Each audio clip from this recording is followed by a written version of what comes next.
Ladies and gentlemen, the story you are about to hear is true. Only the names have been changed to protect the innocent. NBC brings you Dragnet.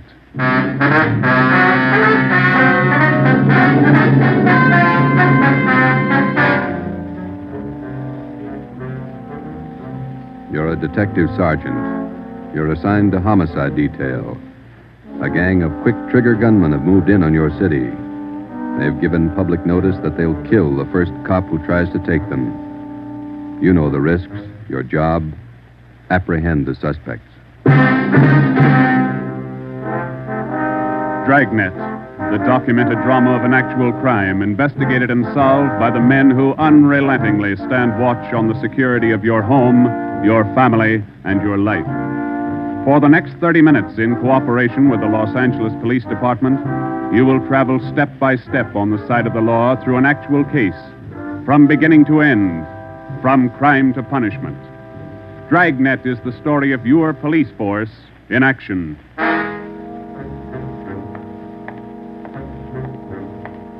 It was Wednesday, April 17th. It was warm in Los Angeles. We were working the night watch out of homicide detail. The boss is Ed Backstrand, chief of detectives. My partner's Ben Romero. My name's Friday. I was on the way back from the record bureau. It was 4 minutes to 6 when I got to room 42. Homicide. Hey, Ben, I pulled a package on the Raymond killing. And that proves you can still read, Friday. He's at it, Joe. Your pal, Fred Lindsay. Hiya, Fred. What's doing? Busier than you are. We know what we're looking for. Just having a little trouble finding them. That's the way it is with automobiles. They misplace so easy. Not normally, they don't. We got a small-size epidemic on our hands. Well, don't let us keep you, Fred. Just ducked in here for a breath of calm air and to invite you to dinner for the last time. The wife and I are still waiting for the first time. How about it, Joe? Ruth's got a new pressure cooker. Your sister-in-law visiting you again, huh? No, on the level. Not selling a thing. Come on. Who is it this time? My cousin. But she's awfully pretty, Joe. Oh, why do you guys insist on trying to marry me off? Me and Fred went down fighting, but it kind of grows on you after a while. Now, tell me, what is it about a married man? Just can't stand to see one single man left in the world. How about it, Joe? Tomorrow night at 7, okay? Okay, tell Ruth I'll be there. It figures that he's got to run out of kinfolks pretty soon. Fine, we'll be expecting you. Got a stakeout tonight, but tomorrow I'll be clear. Anything big? Nothing definite, Ben. Just to follow up on those stolen cars. See you, men. So long, Lindsay. Joe, you'll like my cousin. Oh, never say die. What a character. You just catnipped women, Joe. Yeah. Well, here's that Raymond package. Let's check those dates that Backstrand wanted, huh? Wednesday, April 17th was just routine. A dinner date I tried to get out of, some paperwork that the chief wanted done, and a hot, sticky day. Too hot to wear a suit of clothes. Sometimes it's like that. A day starts out being routine. By the time it comes of age, it's got a personality all its own. At 10:23 that night, Ben and I were just finishing up the paperwork, and Ed Backstrand opened his office door. Friday, Romero, just got a hotshot call. What you got, Skipper? Hold up and shooting at Hooper and Esperanza, code 3. Code 3, that means red light and siren. It was 10:32 when Ben and I pulled up at the corner of Hooper and Esperanza. It was a bar in the basement of a building on the south side of the street. A radio car was there, and the two officers were holding the crowd back. A man was talking to one of the officers who turned and pointed to us. As Ben and I got out of our car, the man hurried over to us. You're the detectives? That's right, Sergeant Friday. My name's Cummings, R.L. Cummings. I own the bar. This is terrible. There was a gunfight downstairs. Uh-huh, come on. Where's the ambulance? One of the officers in the radio car said we needed the coroner. Did you see the actual shooting? No, I didn't. Here's the fellow that was shot. Oh, there's Jones from the crime lab. Hello, Friday. Romero. Hi, Lee. What do we got here? Pretty bad. Looks like a shotgun. Close range. He really got in the way of it. Ben. Yeah. It's Fred Lindsay. Motor theft. He was on a stakeout, Lee. Tell us about it, Mr. Cummings. You know this fellow, Sergeant? Yeah, we know him. What happened? We had a holdup tonight. 3 men. Yes, go on. Well, business was good, real good. We had a large crowd, and I was happy about that because I've been trying to sell out for a long time now. I've been showing the place to different parties all week long. I had a fella coming over tonight to take a look at it. What time was that? Oh, a little less than an hour ago, about 9:30. I see. Go ahead. It was almost time for this man to show up, so I called Eddie, that's my bartender, and I told him to kind of keep a lookout for the man because I was going back to the office to get the books ready to show. You know how it is when you want to sell a business.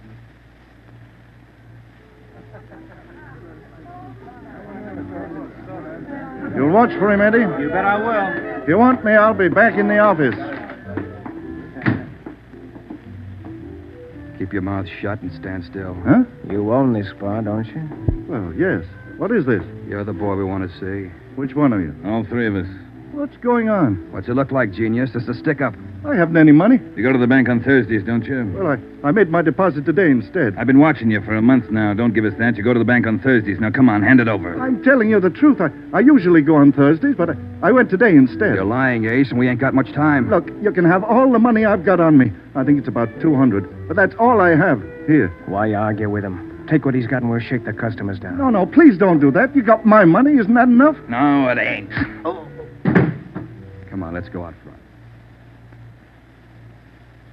That's about all I remember, Sergeant. When I come around, I was lying on the floor of my office. You better have somebody take a look at that cut on your face. Yeah, I'm going to right away. There's my bartender.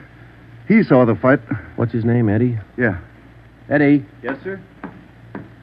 These men are detectives, Eddie. Will you tell them what you saw? Oh, it was pretty rough. And tell us what happened when they started to shoot. That fellow the coroner just took out of here sure was long on nerve. Took on all three of them single-handed. Uh-huh. Tell us what you saw. You ought to get that fellow's name. Sure had a lot of nerve. Took over just like he was a cop. He was a cop. Now, what did you see? I pegged him for a cop. Well, he was sitting up at the bar. Been nursing a bottle of beer for about an hour. I was keeping an eye on the front door, watching for this fellow the boss wanted to see. So I didn't see the three hold-up men come through from the back. But I heard them. All right, let's knock it off. You can all see this shotgun. Anybody make a move and I'll blow your head off. Demas, cover the front door. Got it. Sickle, shake him down. Okay, gents. You guys in the band, keep that music going. The rest of you people turn around and face the bar. Put your hands on top of the bar and leave them there till we tell you to move. Come on, hurry up. Knock it off. Okay, Sickle. We'll take your money, your watches, anything else you got. Now, don't try to be cute and hold out. All right, you, take off the watch. I'll get your billfold. You, lady, let's have the ring. This man they called Sickle went right down the line, took everything he could lay his hands on. This cop, your friend, was facing me at the far end of the bar. He was standing there just like the others. He kind of leaned toward me a little. Can you see the guy with the shotgun? Yeah, Where is he? center of the room. The other guy still at the door? Yeah, Got his gun out? holding it in his right hand. How far down the line is the other guy? About 10 people away. Hey, you two down at the end there. Knock it off. Hurry up, Sickle. Doing the best I can. Come on, let's have the purse, lady. You, next to the lady here, get the watch off. I'll take this wallet over. How far away now? He's getting closer. But we better shut up like he says. I'm going to take the one with the shotgun first. He'll blow you to pieces. I got a gun. How far away is that guy now? I thought Jans told you two to shut up. All right, Sickle, try to move and I'll break your back. Let me go. Go ahead and shoot, Jans. Stay away from him, Sickle. All you people at the bar, down on the floor. Okay, you with that shotgun, drop it. Demas, can you get a shot at him? Not without hitting Sickle. Come on, you, I'm waiting. You got us all wrong, boy. We like Sickle, but not that much. The cop was holding Sickle as a shield. When the big guy let go of the shotgun, both the cop and Sickle ducked. The cop didn't get hit. But this man Sickle fell over on his face, grabbed at his arm. The man with the shotgun went down on one knee, holding his stomach. The man at the door took a shot at the cop, but he missed. Then the cop fired 3 shots at the man by the door. Looked like the first 2 missed, but the last one caught the man in the leg and he went down. Well, by this time, the big guy with the shotgun had recovered enough to hold his weapon again. I tried to warn the cop.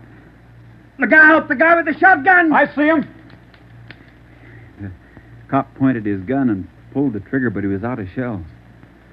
Boy, Sergeant, my stomach knotted up when I heard that hammer fall against those empty chambers. The cop threw his gun at the guy with the shotgun and then ran right at him. You know, it was just as if that cop was trying to run right down the barrel of that shotgun. I glanced at the cop on the floor, and then I tried to follow the 3 of them as they made their way out of the bar. They jumped into a car out front and drove off. As I kid, I used to watch Bill Hart take on a whole gang in the movies, but this way, right in front of my eyes, Sergeant, he was an awful brave guy.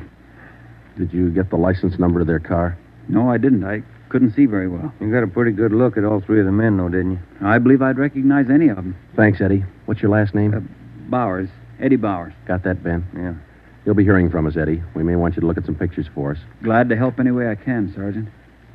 I hope you get the men that shot this cop. You're sure going to try, aren't you? Yeah, Eddie. We're sure going to try. The next step was for Ben and I to make a complete report to Chief Ed Backstrand. They got Lindsay, huh? That Fred Lindsay an auto theft? Yeah, that's right. Good cut. You say he wounded 2 out of the 3 in that holdup. Yeah. That means they'll have to have medical attention in a hurry. We'll check all the small hospitals, cover all the drugstores to get a line on anyone who's bought medical supplies in the last hour. Uh-huh. As soon as medical detail notifies Miss Lindsay, I'd like to go over and see her. Smith from the medical detail's out there now. By the time you get back, we may have a flash in the drugstores or hospitals. We'll be back in 30 minutes. Call in when you get out there. Right, Ed. You might carry this with you. Yeah? I'm sick. I'm sick to my stomach about this thing. I want you to get those 2-bit punks. I don't want them to see another sunrise. Got that, haven't you? Yeah, Ed. Let's go, Ben. Chandler? Yes, sir. Put out an APB. Have communications broadcast the descriptions of these suspects every 30 minutes until further notice. Get that to communications right away,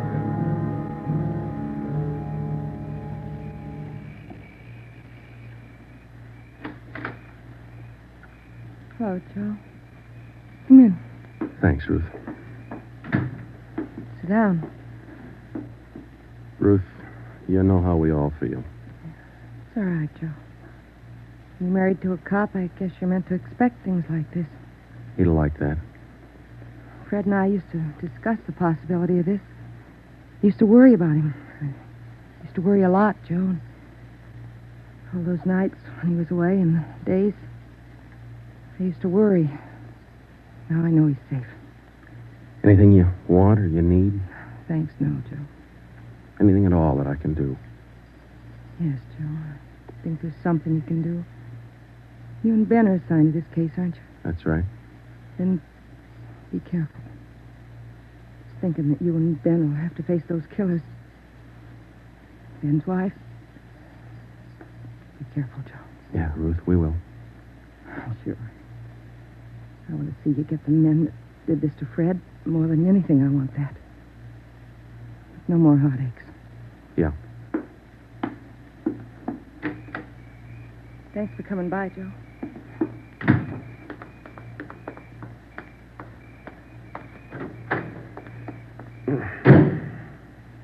How'd you take it, Joe?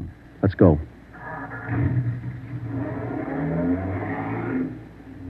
Joe, how'd she take it? You're married, Ben. You figure it.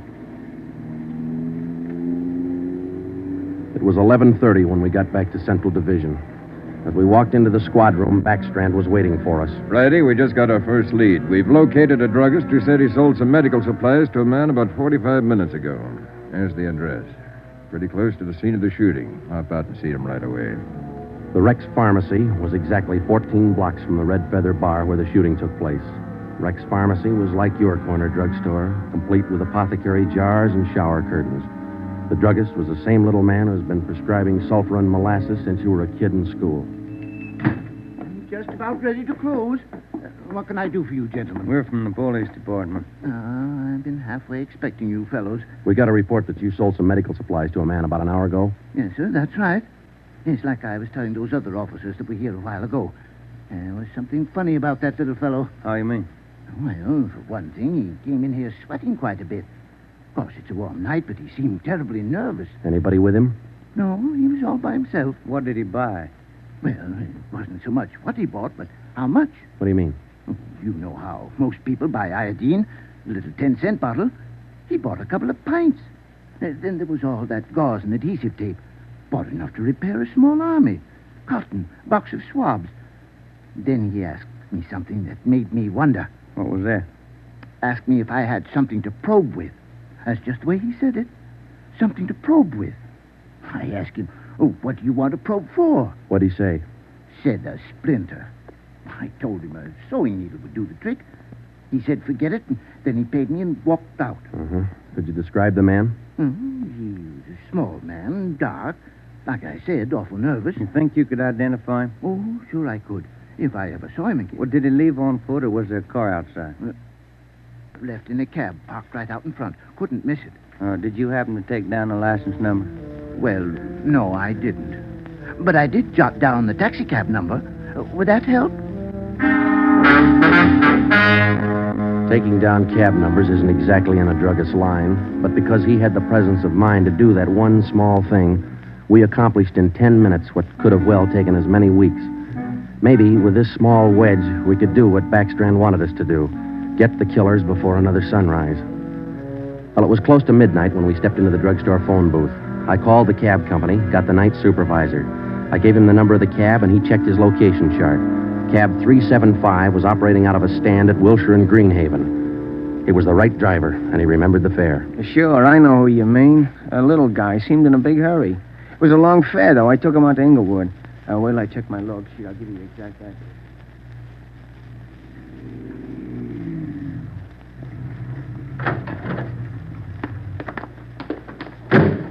Here it is, Joe. 1523 Imperial. It's the rooming house. Yeah, come on. We'll check with the landlady. Kind of late, Joe. Yeah, let's stand away from the door, huh? Might not be the landlady who answers. Yes, what do you want? Police department. Oh, well, just a minute. Let me see your badge. There you are, ma'am. I'm Sergeant Friday. This is Romero. Homicide. All right. Now, what do you want? I run a good, clean rooming house It's here. not the house, lady. It's one of your tenants. Which one? That's what we want you to help us on. Look, do you men know what time it is? Come back here in the morning. Sorry, this can't wait till morning. Well, I'm not going to invite you in. We'll talk right here on the porch and keep your voices down. My tenants work during the day. Whatever you say, ma'am. Now, what is it you want to know? We're looking for a small, dark man. Well, I got 3 here. Could fit that description. No, he came in late tonight, about 45 minutes ago. I wouldn't know about that. I don't spy on my people. This is very important. You'll have to keep your voices down. Sorry. He's dark and he's small. Oh, I didn't just say he was dark. You must mean Mr. Tyndall. What's he done? What's his room number? He's in room 10, but I can't allow you to tramp up and down the stairs at this hour. You'll wake all my roomers. We'll be as quiet as he wants us to be. Now, what do you mean by that? Is there going to be trouble? I don't know, lady. Where do we find number 10? The end of the hall, last room on the right, and keep your voices down. If you'll just wait in your room, lady, we'll call you if we want you.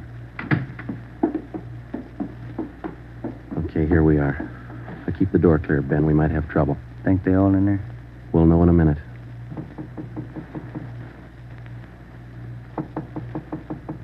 Who is it?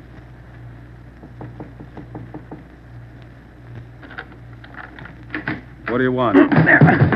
Police department. I'll try this closet, Joe. What do you want with me? What are you looking for? Closet's empty. What'd you say your name was? Tyndall, Bob Tyndall. New name, but same face, huh, Joe? Yeah, how long you been out of jail, Tenny? My name ain't Tenney, it's Tyndall. Your name's not Tyndall, it's Sam Tenney. We sent you up on a robbery charge 4 years ago. Now, isn't that right, Tenny? No, it's not right. You got the wrong man. I never been in jail. Yes, you have, because we sent you there. Now, come on. Who'd you buy the medical supplies for? I don't know what you're talking about. Look, Tenny, it's a hot night and it's late, so let's cut out the smart talk, huh? Who'd you buy those medical supplies for? Tenny, look, you're a 2-time loser right now. Who are you shielding? You got nothing on me? I ain't done a thing. We can prove that you bought those supplies tonight, and it can go kind of hard on you. So let's open up. I haven't been out of this room all night long. We got a druggist and a cab driver who will make a liar out of you. I still don't know a thing. That cab driver hauled you home here 45 minutes ago. Where were you?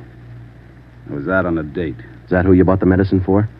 Ben, call the druggist and get that cab driver. We'll take Tenny downtown. All right. All I did was buy the bandages and stuff. I got nothing else to do with this. Who'd you buy the stuff for? Now, you know everything else. You figure it. Oh, now, look, punk. We know there were 3 of them. One of them killed a cop. We're going to get to him, and Tenny, you're not going to stand in our way. They killed somebody. They didn't tell me that. Who didn't tell you? I don't want any part of murder. I'm going to tell you who it was, but I'm clean. I got nothing to do with it. I was trying to help him out of a jam. Who were you trying to help? It was Roy Bemis, Charlie Sickle, and Red Jans. They didn't tell me nothing about murder. Oh, why'd you help? They offered me a pretty good piece of change to run an errand for them. You know I got paid for. That's all I had to do with it. Where did you deliver those medical supplies? I have to tell you that. I'm afraid of Jans. He's awful free with that shotgun. We'll give you protection. Now, where are they? Can I go to jail till you get them? You'll get protection. Give us the address. It's an apartment house. Just around the corner from here. The Blue Eagle. We took Sam Tenney down to Central Division with us. On the way downtown, he told us that Red Jantz and the other two had their room at the Blue Eagle barricaded. Tenney said that they told him that they'd kill the first cop who tried to take them. Well, we knew they were wounded. He told us that Sickle had an arm wound, Bemis got it in the leg, and Jantz had a slug in his side. We figured they'd be weak from the loss of blood, and we could take them easy. You'll never take those guys easy. Sure, they lost a little blood, but they had enough fight left to stack that room. And they got enough left to kill you if you try to take them. On the way to headquarters, we stopped at an all-night drive-in and called Ed Backstrand. We told him we had a radio car watching the Blue Eagle. We gave him the whole story and told him we were on our way in. By the time we checked into Homicide, Ed had the plan all mapped out. It was 2:25 a.m. Here's the map from the city engineers. It's one city block bounded on the north by Hawthorne Street, on the south Lawndale Avenue, on the east 16th Street, and to the west 17th. The Blue Eagle apartment house is right here, on 16th and Hawthorne. West of the Blue Eagle is a private residence. South of the Blue Eagle on 16th is a vacant lot. There are 12 apartments in the building. The men we want are on the second floor, number 11. And that apartment faces east on 16th. How do you want to handle it, Ed? Now, Baker and Moorheim will evacuate the private residence. Friday, and Romero clean out the apartment building. Right, Skipper. All traffic is being diverted. The entire block is completely isolated. We'll throw up a cordon. As soon as we clear the residence, nobody goes in, nobody goes out. Will you brief us again when we get there, Ed? I'll give you all the briefing you need right now. Get this. These guys have already killed a cop. I don't want to lose any more. You know they're heavily armed and they're desperate. Have the men draw shotguns, tear gas, and Tommy guns. I'll take care of that, Skipper. All right. Now, we're not going in after these punks like tin horn heroes. We're going after them, and we're coming out alive. All of us. What time is it, Friday? 2:37. Not much time till sunup, is it? It was a code 2. That means red light and move fast. Backstrand figured we needed 6 squad cars, 4 men to a car, the police public address truck, ambulance, and floodlights. Ben checked out the weapons to the men, and by 2:46, we pulled out of the Central Division garage. We slid into the area at 3:20 a.m. The 6 squad cars and the public address truck took up their positions. The floodlights were rigged and ready to turn on at Backstrand's command. The machinery was set to roll as soon as we got the neighborhood cleared. Ben and I evacuated the Blue Eagle apartment house. How many does that make, Joe? Well, we've cleared 9, 2 to go. Here's apartment 10. The killers are right next door. Joe, I'd like to kick that door in right now. Take your time, Ben. We'll get to him. Quiet now.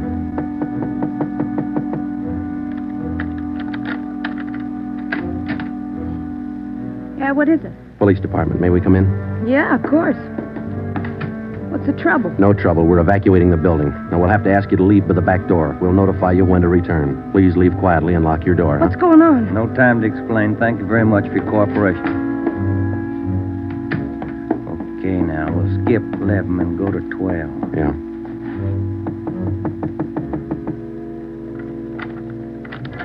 Yeah? Who are you? Police department. Can we come in?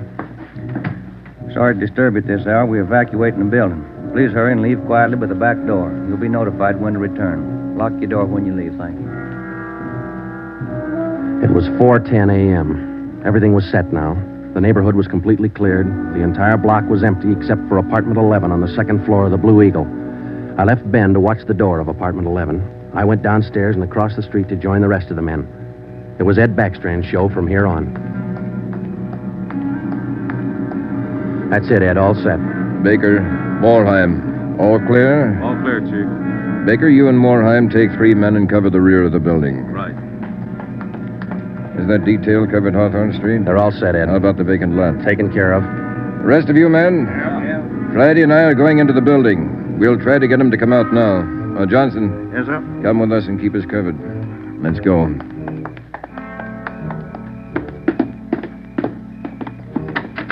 Apartment 11's up at the head of the stairs, Ed. Right. Any action, Romero? Not a thing, Skipper. Keep down, all of you. I'll try to get them out. Jantz, Bemis, Sickle, you're all alone. The building's clear. Come on out with your hands behind your head.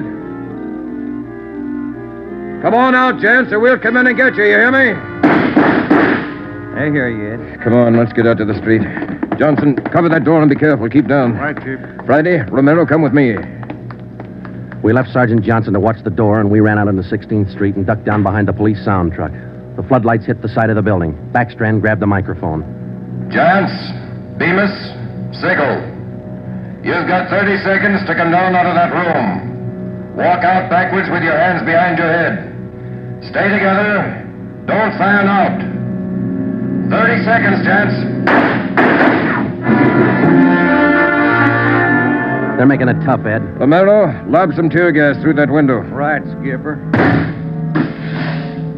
Come on out, Bemis. We're giving you a chance. That's more than you gave that cop in the bar. Come on out. That's Jance, Ed. He isn't coming out. They must have got Johnson because they're in another room. Shoot the gas in there. That's not going to get him out, Ed. Give it time, Friday. Burn those floodlights in up there. Friday, rake that second floor with the Tommy gun. Let's keep them in one room. Right. Hold your fire, Friday. George, give us a couple of masks. Ben and I are going in. The rest of you men concentrate your fire on those two rooms. Hit them down. Here's your mask, Joe. Let's go. Come on.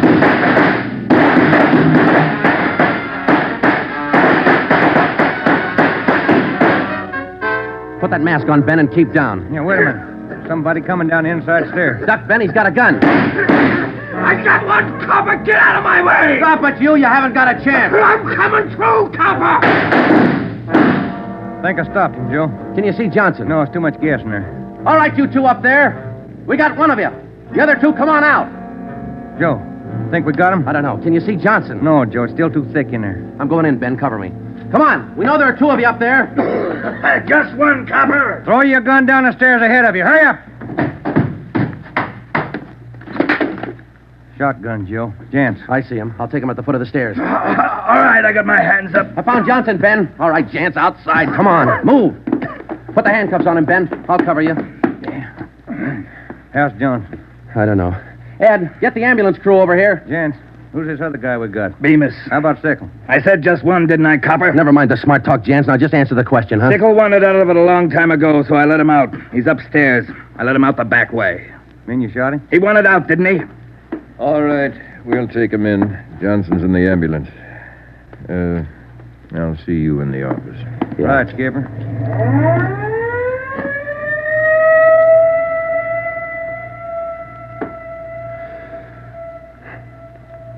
How about a smoke, huh? No. Yeah. Here you go. Backstrand said he didn't want those men to see another sunrise. Yeah. 5 minutes to 5, Joe. Sun ought to be up. Yeah. But look, Ben. It's cloudy. Guess we'll never know, huh?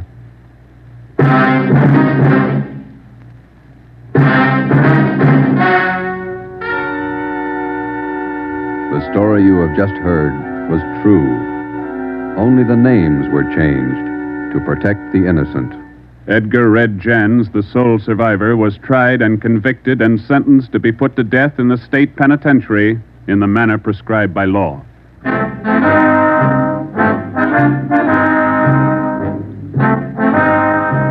You have just heard the fourth in a new series of authentic cases from official files. Technical advice for Dragnet comes from the office of C.B. Horrell, Chief of Police, Los Angeles Police Department. Tonight's program is dedicated to radio car patrolman Forrest E. Sawyer of the Denver, Colorado Police Department, who on the evening of March 8, 1937, gave his life so that yours might be more secure.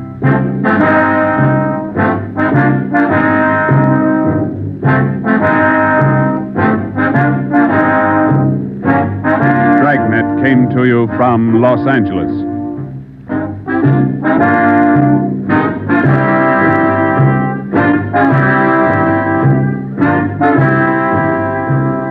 This is NBC, the national broadcasting company.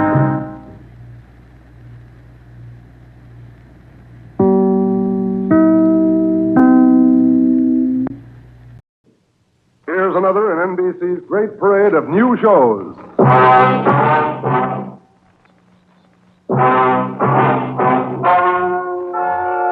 Ladies and gentlemen, the story you are about to hear is true.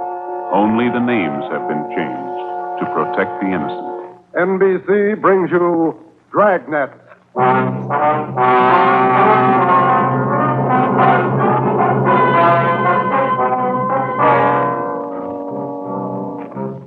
You're a detective sergeant. You're assigned to homicide detail. A 22-year-old girl has disappeared. A letter has been received. It demands $30,000 for the girl's return. The letter is signed, The Wolf. Your job, get him. Dragnet, the documented drama of an actual crime, investigated and solved by the men who unrelentingly stand watch on the security of your home, your family, and your life. For the next 30 minutes, in cooperation with the Los Angeles Police Department, you will travel step by step on the side of the law through an actual case, transcribed from official police files. From beginning to end, from crime to punishment, Dragnet is the story of your police force in action.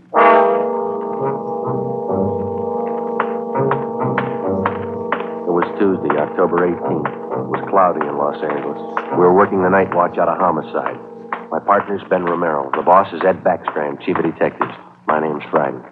I was on the way back from the stats office, and it was 3:26 a.m. when I got to room 42.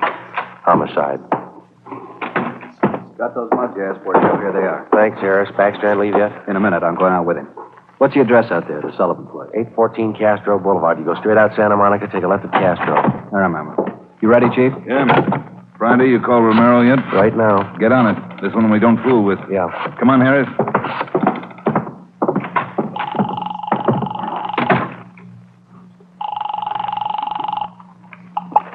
Hello? Sorry to wake you, Ben. This is Joe. How you feeling? Oh, hi, Joe. What time is it? 3:30 a.m. How do you feel? Oh, a lot better. Be back to work tomorrow. You'll be ready in 20 minutes. I'll pick you up. 20 minutes. Okay, what's up? You remember Martin Sullivan, vice president of the Third National Bank? Sullivan? Yeah, what about it? He's got a 22-year-old daughter, or he had one. She's gone.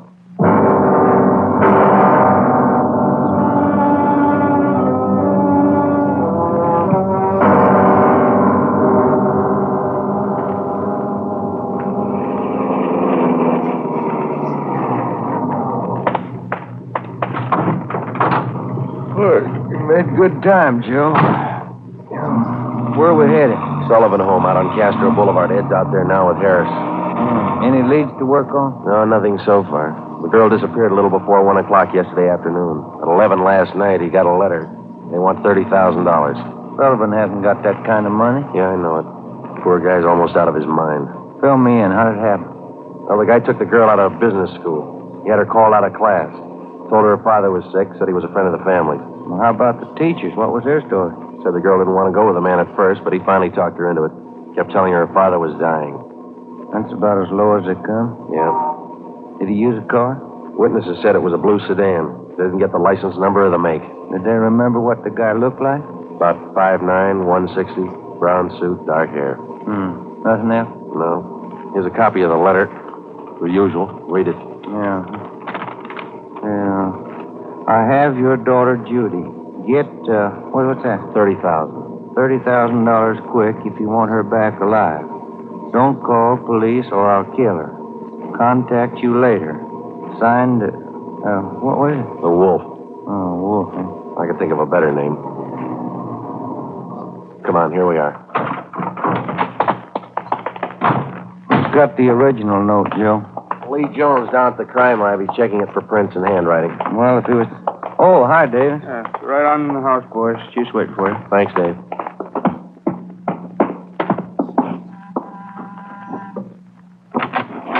Hi, Joe. Ben. In the living room. Thank you. That's the way I see it, Mr. Sullivan. Now, you understand exactly what you have to do? Yes, sir. I'll do as you say. All right. Here are the two men who will help you. Sergeant Friday and Sergeant Romero, homicide. Yes, How do you do? I do. Mr. Backstrand, are you sure about all this? He might get frightened. He might do something to Judy. Believe me, Mr. Sullivan, it's the only way. I know how you must feel, but we can't do anything else. Oh, all right. I want to see Mrs. Sullivan first. I'll be ready in a moment. Any developments? Yeah. Come on back in the dining room. There it is on the table. Second note from the guy. Telegram. When did this come? About half an hour ago. Guy phoned it into Western Union from a public booth. Couldn't trace it. I see, Joe. Yeah. Be at Elysian Park, 5 o'clock this morning, near Balkan Drive. Come alone. Bring 30,000. Will return girl. Don't tell cops. Kill her if you do. Or we'll. 4 a.m. now, Skipper. Not much time. I know it. We'll have to do as he says. No other way. Then Sullivan's going out there alone? You're going with him. You and Romero. You'll be hidden out in the trunk of the car. Any plan? Get him. That's all.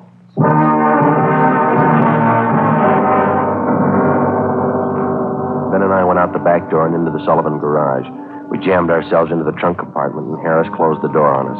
The latch was fixed so that the door could be pushed open from the inside. A few minutes later, Mr. Sullivan came out, got in the car, and we drove off.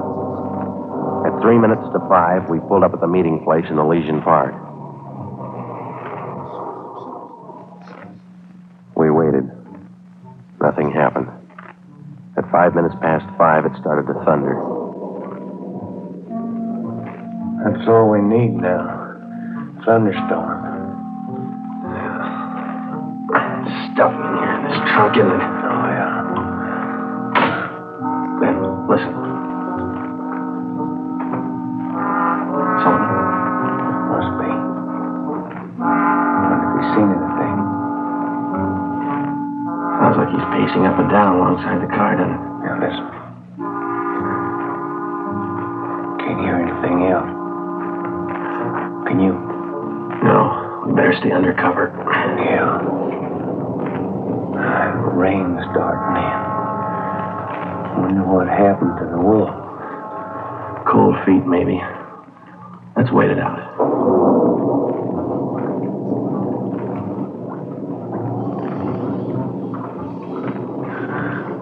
Joe. Yeah?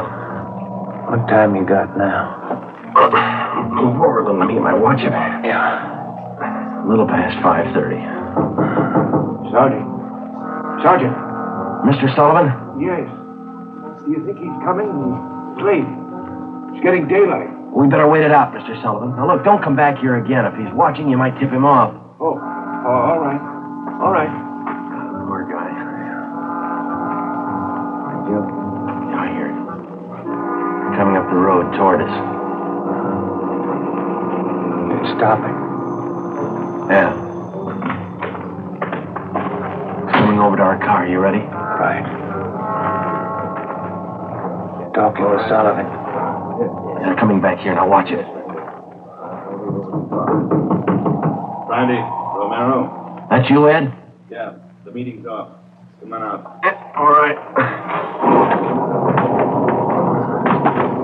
Got a cramp in my leg. Well, I'm cramped all over. Mr. Sullivan, drive back home. We'll contact you there. All right, Chief. Ben, Joe, come on over to the car. What's the story, Ed? Guy had no intention of following through with this meeting tonight. Well, how come? He told us. Phoned at 5 o'clock. Tried to trace the call. He wouldn't stay on the line long enough. What did he have to say? He wanted more money. Bragged about how smart he was. How we'd never get him. Well, he knows Sullivan's called in the police. Sure. Said he didn't care. We'd never get him anyway. Yeah, pretty cocky. Pretty smart. Take my word for it. He's no dummy. Control 1 to 80K. Control 1 I'll get it. 80K. 80K to Control 1. 80K to Control 1. Go ahead. 80K, go to your office. Code 3. Go to your office. Code 3. GMA 367. All right, Romero. Let's roll.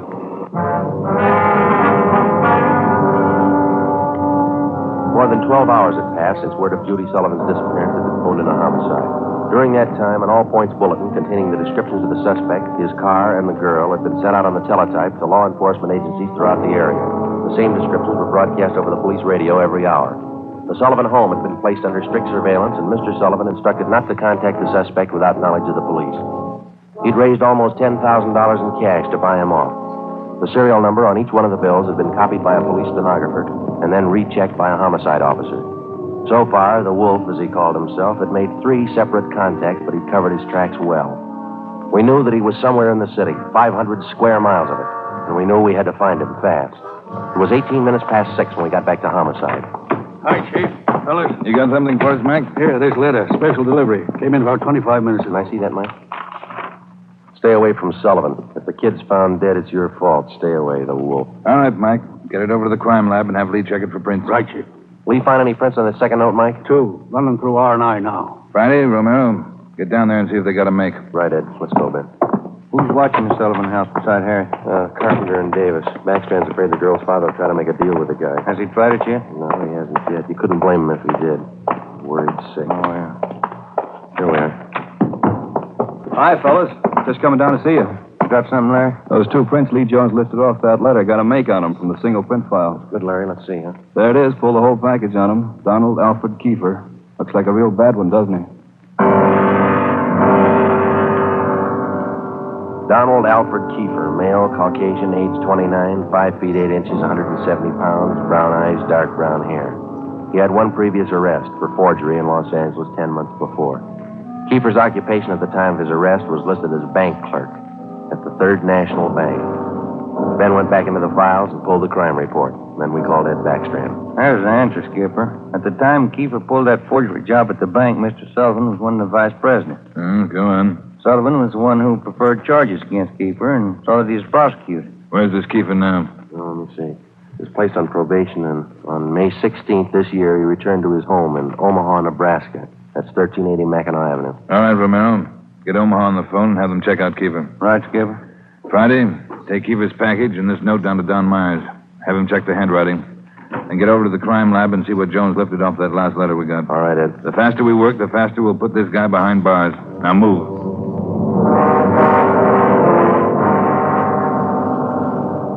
How's the writing compared, Don? What'd you find? Yeah, looks good. See here? Slants as crosses, double oops as L's, open A's, pressure on the downstroke. Donald Kiefer, Wolf, same handwriting.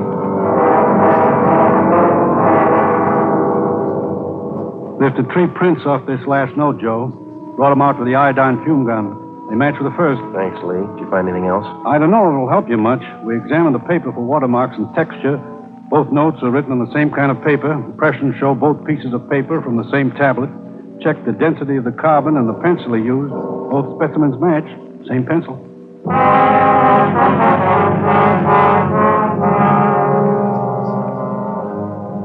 By mid-afternoon, Donald Kiefer's description had been broadcast throughout the area. Bulletins were dispatched to all departments, and an APB was teletyped for the entire state. Men were stationed at every post office in the city to watch for notes that might come through the mail.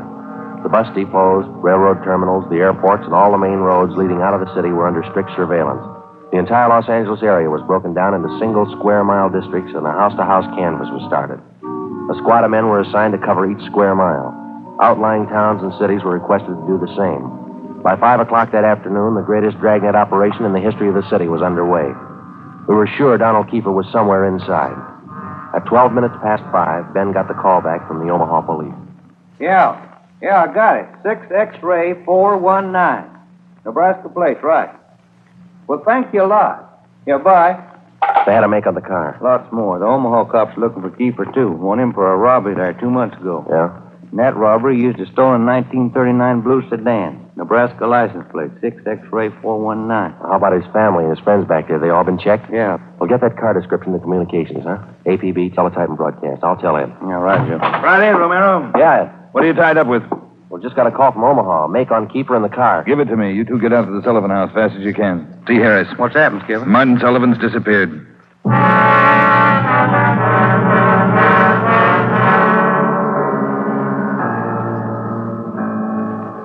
All right, Harris, how'd it happen? About 3 this afternoon, Mr. Sullivan got a phone call. Said he had to go down to the bank. I went with him. He had me wait in the reception room, and he went in his office. After waiting 10 minutes, I got suspicious and went in. He was gone. That's it. Did he get any more money? This morning, $5,000. Did you get the serial numbers off the bills? Yeah. Shouldn't have let him get out of my sight. Forget it. Right now, we've got to find out where he's gone to meet Kiefer. Did you talk to Mrs. Sullivan about it, Harris? She says she doesn't know anything about it. Let's try her again. Come on, let's go inside. All right, fellas. All right. Where's Mrs. Sullivan, Dave?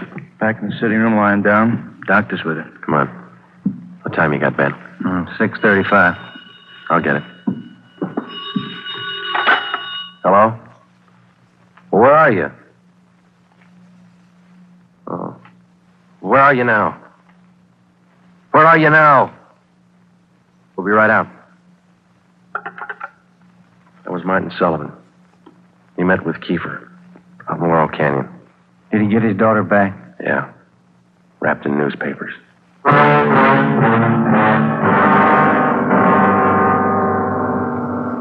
All cars in the area were notified that a contact had been made with Kiefer. We got in the car and drove out to Laurel Canyon. The entire area had been blocked off. We found Martin Sullivan standing in the middle of the road at the end of East Winding Way. 500 feet down the hill was a private residence where Sullivan had telephoned us. It was the only building in the immediate vicinity. A few yards beyond the point where East Winding Way ended, back in a clump of tall grass, we found the body of Martin Sullivan's daughter. We notified the crime lab, Chief Backstrand in the coroner. Despite a severe state of emotional shock, Martin Sullivan tried to tell us the story. He said Judy was all right. I believed him. I wanted her back. Judy. I tricked the officer, the one watching me. He said, come along, no police. Did you see his car, Mr. Sullivan? I wanted her back. I wanted Judy back. I did as he said. I drove here at 6 o'clock and I waited. I put the money on the front seat like he said. Did he get the money, Mr. Sullivan? And I got out, left parking lights on. I stood up there by the end of the road, waiting. Mr. Sullivan. Then he drove up. He took the money. Then he came up to me. He had a gun. I wanted Judy back. He had a gun. Did you see his car? He said she was up there, beyond the road, tied to a tree. I wanted her back. Mr. Sullivan, did you see his car? I went to look for Judy. He drove away. She wasn't there. By the tree. Couldn't find her. On the way back, I saw her bundle on the way back.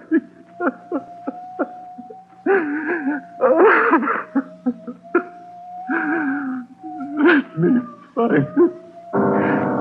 He killed her. Let me find her.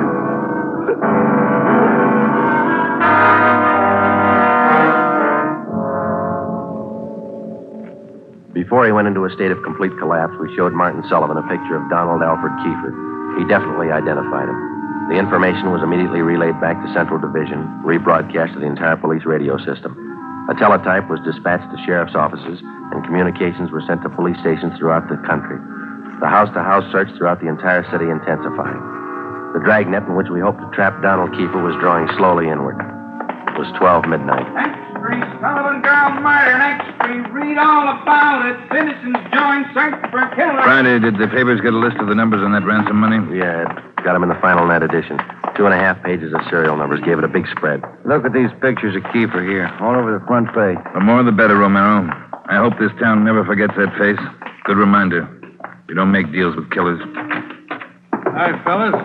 Come on over. Find anything yet, Lee? Just checking over these towels here. Found them wrapped around the girl's body, inside the papers. Funny thing about those papers. What's that, Lee? They're all yesterday's. Every story about the girl's disappearance has been clipped out. Maybe the guy's making up a scrapbook. How about the towels, Jones? Any laundry marks? Not a one so far, Ed. Every one of them was clipped off. Pretty smart. The morgue post the body in? They're doing it now. Yeah, nasty one. Yeah. Did you get any footprints or tire marks out where they found the body? Lots of them, all cast. Bossy and Taylor are checking them. Not one thing. What is it, Jones? I don't know. Under the seam here. This towel. Wait a minute. Joe, that pair of snippers there. Yeah, here you are. Thanks. Just back under the seam. There. That's one tag he missed. Any markings, Lee? Yeah. Greenway Apartments, Los Angeles.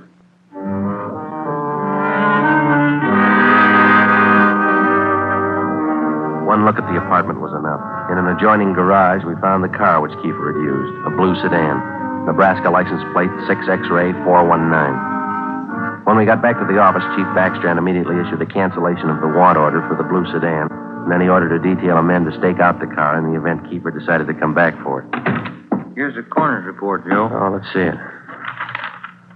Cause of death, strangulation. Time of death, Monday, October 18th, approximately 2 p.m. 1 hour after he grabbed her? That can't be right. Skipper in his office? No, he's out for a minute. Hey, Joe, Ben, take the call off 2503, will you? Thanks, Mike. Right. Would you give me the call on 2503, please? Thanks. Hello? Yeah. Yeah, when? We'll be right over. Some of the ransom money, Ben, just showed up. Beverly and Highland. Come on.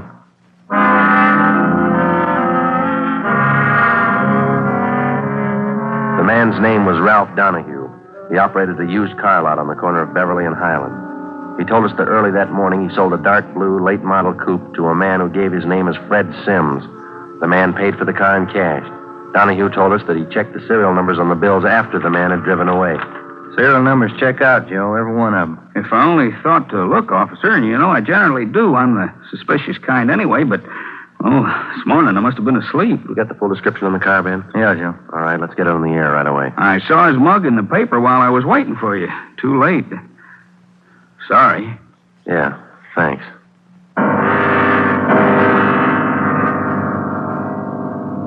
At 10 minutes past 3 that afternoon, another piece of the ransom money turned up at a busy downtown department store. The clerk was unable to remember who gave her the bill. The detail throughout the general downtown area was strengthened. The house-to-house search of the entire city for Judy Sullivan's murderer went on. The afternoon dragged into the early evening. At 20 minutes to 7, Ben and I had a hamburger and a cup of coffee in the drugstore at East Broadway and 3rd. And then we got back in the car, checked with communications, and started cruising the neighborhood again. At 9 minutes to 8, a man answering the description of Donald Kiefer was seen crossing Sunset Boulevard just below Highland. 7 minutes later, the same man was reported near the intersection of Hollywood Boulevard and Las Palmas. Communications relayed the information.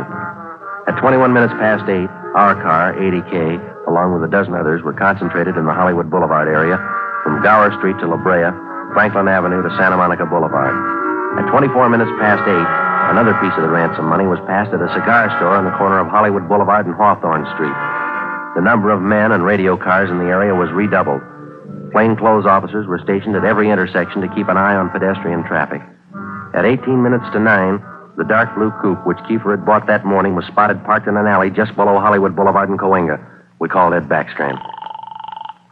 City Hall. 2503. 2503. Chief of Detectives Office, Allen. This is Friday, Mike. Chief there? Yeah, wait a minute. Just going out the door. Ed, it's for you. Backstrand? Friday, Ed. Just spotted Kiefer's car, the one he bought this morning, parked in an alley off Cahuenga. Harris and I are on our way up there now. We'll take care of the car. You take care of this call. Just came in. What do you got? The theater on the corner of Hollywood Boulevard and Fairview. The girl in the box office just took in a $10 ransom bill. Yeah? She got a good look at the man who passed the bill. She says it's Kiefer.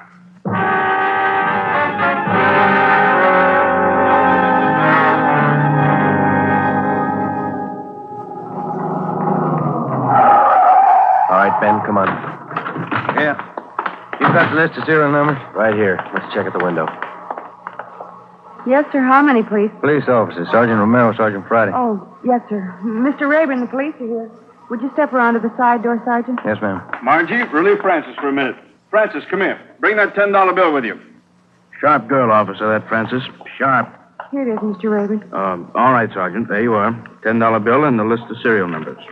Check out all right, Ben? That's it, Joe. Good work, man. You reported the man came in about a half hour ago. You're sure it was Kiefer? Yes, sir. I have his picture in the box office just behind the change machine. I recognized him right away. And as far as you know, he hasn't left the theater. That's right, sir. All right, Mr. Rayburn, I'm sorry. I'm afraid we'll have to interrupt the show. Anything you say, Sergeant. Anything. Ben, you keep an eye on the front exit. I'll call communications. Right, Joe. 80K to Control 4. 80K to Control 4. 80K, go ahead. Control 4, clear all frequencies. The Sullivan murder suspect, Donald Kiefer, has been located in the theater on the southeast corner of Hollywood Boulevard and Fairview. Have all units surround the area. 80K, roger. Attention all units. Attention all units. Assist 80K at the theater on the southeast corner of Hollywood Boulevard and Fairview. The Sullivan murder suspect has been located in the theater. Go ahead, 80K. Control 4, have all units converge in the general area, Hollywood Boulevard and Fairview. Unit 62R to block off the intersection at Hollywood Boulevard and North Cherokee. Stop all pedestrian and vehicular traffic. Unit 61A to block the intersection at Hollywood Boulevard and Hudson Street. Stop all pedestrian and vehicular traffic. Unit 71 and 72R to block the alley behind the theater. Unit 66 and 67R to assist at main entrance to the theater. Within a few minutes, the 1/2 mile area around the theater was completely blockaded. Every exit and entrance to the theater was covered. At 9:23, we met Harris and Ed Backstrand in the theater manager's office. Backstrand outlined our plan of operation. At 9:28, a detail of 14 men walked down the side aisles on the main floor of the theater and took up their posts on either side of the orchestra pit. The picture was stopped and every light in the theater was turned on. Ed Backstrand, Harris, Ben, and I went down the aisle and up onto the stage. Backstrand made the announcement. Ladies and gentlemen, we're sorry to interrupt the picture, but this is important. We're police officers. We've traced the murderer of Judy Sullivan to this theater. He is in this theater now. Now we're going to search the theater row by row, and we'd like to ask your cooperation. There's no need to be panicky or afraid. Those who wish to leave now may do so. Leave by the main entrance. Each one of you will be checked as you go out the door. And for the benefit of the man we're looking for, don't try to escape. Every exit is covered and the entire area is blockaded. Don't place any more lives in jeopardy. Come on, Ben.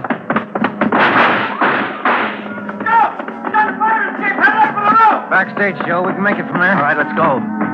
Come on, hustle it, Ben. Yeah. The next building. You'll probably try to jump for it. All right, watch it. I think this door leads out to the roof. There he goes. All right, Keeper, hold it. Don't shoot, I give up. Throw your gun down. Over here. Don't shoot. Don't. Let's get him. All right, coppers. I got it figured. They won't top me for this. Didn't know what I was doing. Put the cuffs on him, Ben. Get away from me, you crump! You shouldn't have hit him, Keeper.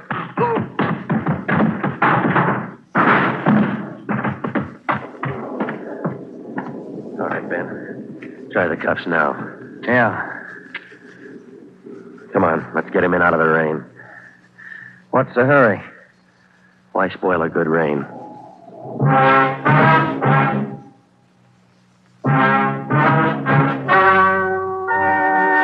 The story you have just heard is true. Only the names were changed to protect the innocent.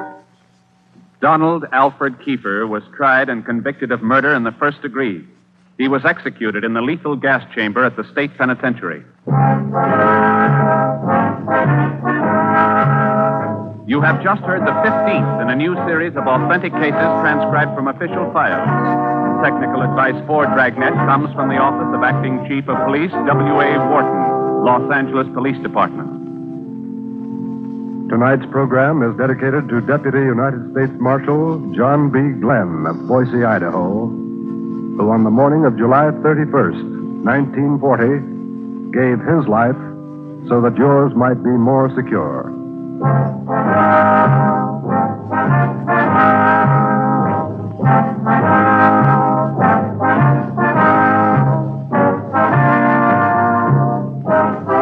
Dragnet came to you from Los Angeles. Theater Guild on the Air returns tomorrow night on NBC.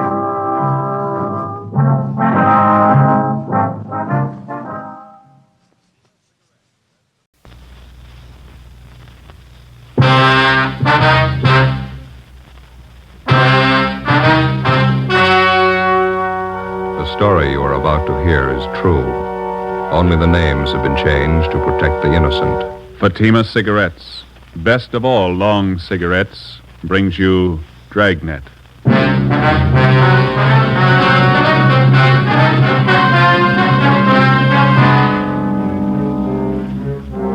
You're a detective sergeant. You're assigned to homicide detail.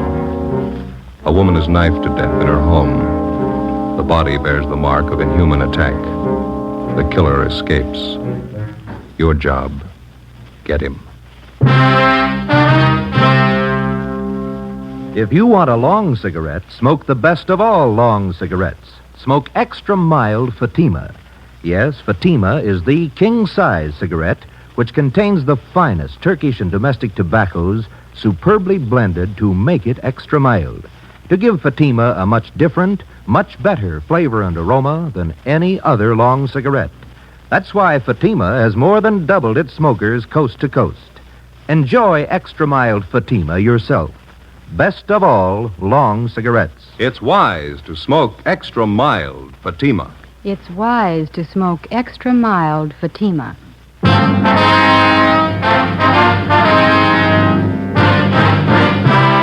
Dragnet, the documented drama of an actual crime. For the next 30 minutes, in cooperation with the Los Angeles Police Department, you will travel step by step on the side of the law through an actual case from official police files. From beginning to end, from crime to punishment, Dragnet is the story of your police force in action. It was Wednesday, September 29th. It was warm in Los Angeles. We were working the night watch out of homicide detail. My partner's Ben Romero. The boss is Captain Blaine Steed. My name's Friday. I was on the way back from the interrogation room. It was 11:23 p.m. when they got to room 42. Homicide. Hi, Lorraine. Hello, Joe. Like type this up for me? It's a dead body report. Yeah, okay. Thank you. Joe, How you doing? they bring Palmer in yet? He's in the interrogation room. Captain's with him. What's his story? He claims he had nothing to do with it. You contact any of the boys' relatives? Says he hasn't got any in town. It was just him and his mother. You called juvenile hall, didn't you? Yeah, they'll look after him for the time being. Pretty big shock for a kid. Yeah. Did you get anything out of him? Harry and I have been talking to him. Just starting to make sense. You want to lend a hand? Sure. We're going to the beach tomorrow, my mother and I. She had the day off and we were going to the beach. That's all I know. That's all she told me. Harry? Hi. You want to give it a try? Yeah. All right, Robert. Come on, son. It's going to be all right now. We need your help, Robert. Think you could answer a few questions for us? How about a bite to eat, son? Can I get you something? No, I'm not hungry. I'm okay. That's the stuff. Well, here, take it. It's a clean handkerchief. Yeah. Well, you're the cop that drove me down here, aren't you? That's right. Not going back to the house. You won't have to, son. I'm never going back to that place. All right. Oh, it was awful. Could you start from the beginning for us, Bob, and just take it easy? Tell us what you know. Okay. Think I could have a Coke? I'll pick up a couple. Be right back. All right, Harry. Thanks, Harry. Well, all I know is I left the house about 7:30. Mom gave me the money to go to a show. Was she alone in the house when you left? Yeah, that's right. We had dinner and then I went to the show. You usually go to the show on school nights, son? No, but Mom asked me if I wanted to go. She gave me the money. Double feature. She told me to stay for both pictures. Mm-hmm. She usually tell you that? No, she always said to just stay for one picture. She didn't want me coming home so late. Was she expecting anybody to visit her? I mean, after you'd gone? She didn't say so. She just told me to stay for both pictures, that's all. What time did the movie let out? Almost 11 o'clock. Pretty late, so I went straight home. Mom was in the bedroom. She was on the floor. There was this knife, this big knife. What'd you do then, son? I ran outside, hollered. Wallace's came over from next door. I went inside and looked, and they called the cops. That knife you saw in the bedroom. There was blood on it, all over it. It was terrible. Did you ever see the knife before? Yeah. Yeah, Roy gave it to my mom last year. It's a bowler knife. Who is this Roy? Mom's boyfriend. One of them. He's in the Navy. Was he at your house tonight? I told you, it was just Mom and I. Roy had a fight with Mom about 2 weeks ago. He said he didn't like her having other boyfriends, and they had a fight. They argued, is that what you mean? Yeah. And once Roy slapped my mother. You want one of these, Joe? No, thanks, Harry. Okay. There's your Coke, Robbie. Oh, yeah. Son, did you know most of your mother's friends? Most of them, yeah. Can you think of any of them who might have wanted to hurt your mother? I don't know. Roy Palmer, maybe. He was mad at her. He's the only one I can think of. I don't know. I don't want to think about it anymore. All right, son. We won't bother you anymore tonight. Thanks a lot. Yeah. Ben. Mm-hmm. You want to follow through with Juvenile Hall, see if the boy's taken care of. Okay. You going to be in the interrogation room? Yeah, I got a few more questions for Roy Palmer. Right. Check you later. Okay.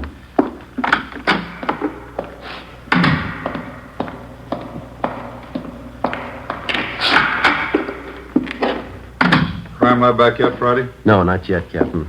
Just talked with the Reynolds boy. Yeah? Can't believe anything that kid tells you. He's a liar. He hates me.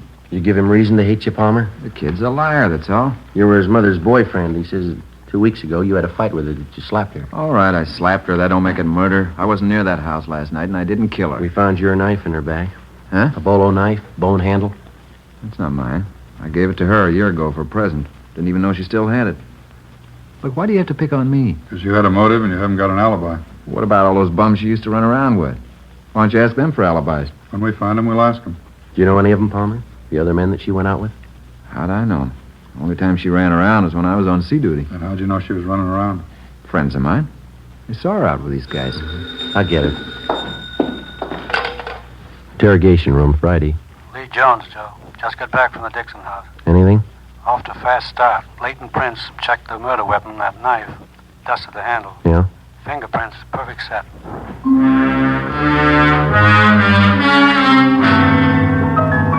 Captain Steed and I took the suspect, Roy Palmer, down the hall and had his fingerprints taken. At the same time, across the street in the crime lab, a set of fingerprints were lifted from the weapon which had taken the life of Mrs. Betty Dixon. The 2 sets of prints were checked and rechecked. They didn't match. Every object in the murder house was gone over for fingerprints and further evidence. Roy Palmer's fingerprints were on none of them. He was released pending further investigation. The only suspect in one of the most savage murders in the history of the city was free. The next morning, Captain Steed and I met with Chief of Detectives Thad Brown. How about the dead woman's son? Did you talk to him again? Well, Romero's with him now. He's taking down a list of all the people that his mother knew, friends, neighbors, everybody. No luck yet with a set of fingerprints? No, we've got no record on him. Checking them through Washington, we ought to get a kickback pretty soon. Set of prints and a piece of envelope. That's physical evidence, huh? Yeah. One of the top corners off an envelope. It had a postmark on it, Sonoma. Sonoma. Tie in with anything yet? No, not so far. Might turn up when we start checking the victim's friends. They posted the body this morning. I guess you saw this coroner's report. Yeah, I did. I don't have to tell you, you're not after an ordinary killer. 23 knife wounds. Revenge motive, maybe. Yeah. The reaction of the dead woman's neighbors, that's what's got me stopped. No one heard a thing? Mitchell and Didion are still covering the neighborhood. Haven't found anyone yet who saw or heard anything unusual. Well, I can't buy it. A woman isn't just cut down like that without some kind of a commotion. Besides, the homes in that neighborhood are fairly close together. Shouldn't take much to make yourself heard from one house to the other. No sign of robbery or burglary? No, according to the boy, the house is intact. Nobody touched anything. It leaves you with the boyfriend angle. Lover's quarrel. We're stuck with it, yeah. Hi, Chief. Romero, come in. How'd you make out? Better than I thought. Boy was over most of his shop this morning. Did he talk? 5 pages of names and addresses. He gave me all of them. Well, how about that boyfriend angle? Oh, about half a dozen names. Seems the mother had quite a social life since the boy's father died. You confirmed the boy's story about going to the movies? Yeah, it checks out. Pretty nice kid, considering the environment he's been raised in. Well, how about those names, Ben? Any of them list Sonoma as their hometown? No, I don't think so. Let me check here. Okay. No. Huh? No, none of them. All right, you better start digging into that list. Postmark may tie in later. Meantime, you still have that set of fingerprints. No chance for a mistake there. When you reach the right men, those prints will connect him with the killing. That makes it simple for you. Prince will tell us who he is. You got only one answer to dig for. Yeah. Where he is. Thursday, September 30th, 11 a.m. We started checking the list of the murdered woman's friends through R&I for any possible criminal record. It's usually the case that a major crime rates headline space twice. When the crime is committed, when the criminal is apprehended. Between the two, more than often, there's a space of weeks and months, sometimes even years, in which the police officer goes through the monotonous, undramatic business of checking files, asking questions, sifting and sorting leads and evidence until he finally reaches the criminal. For a news story, it's pretty dull material, but it proves out the contention of most working detectives. You don't catch criminals with headlines. Monday, October 4th. We checked with a Miss Lucille Dana, a counter clerk at a little market out on Crenshaw. It's a terrible thing. I've been away on my vacation. Heard about it when I got home yesterday. You were pretty good friends with Betty Dixon. Is that right, Miss Dana? Yeah, pretty close. Oh, excuse me a minute. I'll take care of this customer. Yeah, all right. Is there everything, sir? No, 2 bags of them jelly beans, please. All right. Okay, that's all. Oh, that's 19. 87. 9. 87. This is not marked. Just a minute. Tommy? Yeah? Number 2 corned beef. How much? Just a minute. 67. Thanks.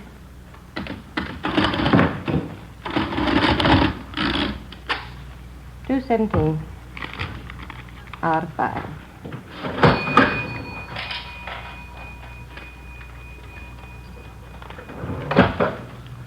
$2.17. $2.20, $25, $50, $3, $4, $5. Mm-hmm.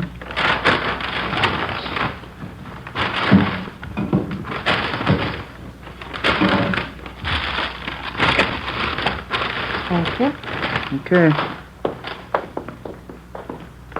I just can't get over it, Sergeant. Poor Betty. We understand that you used to go out with the Dixon woman, Miss Dana. Do you know most of her close friends? Well, most of her men friends. We used to double date a lot together. Mm-hmm. I wonder if you'd take a look at this list of names that we have here. All right. Let's see. Mm-hmm. Now, does that about cover all her boyfriends, all that you knew of anyway? Yeah, I think so. Let's see. Tony Morse, Galbraith, Al O'Neill. You don't have Floyd down here. Who was that, Floyd who? I never did know what his last name was. He used to take both of us out, Betty and I. Seemed to like her quite a bit. When's the last time she was out with him, do you know? Oh, 5 or 6 months ago at least. Kind of strange. How do you mean? Floyd. Jealous, you know. Hot temper.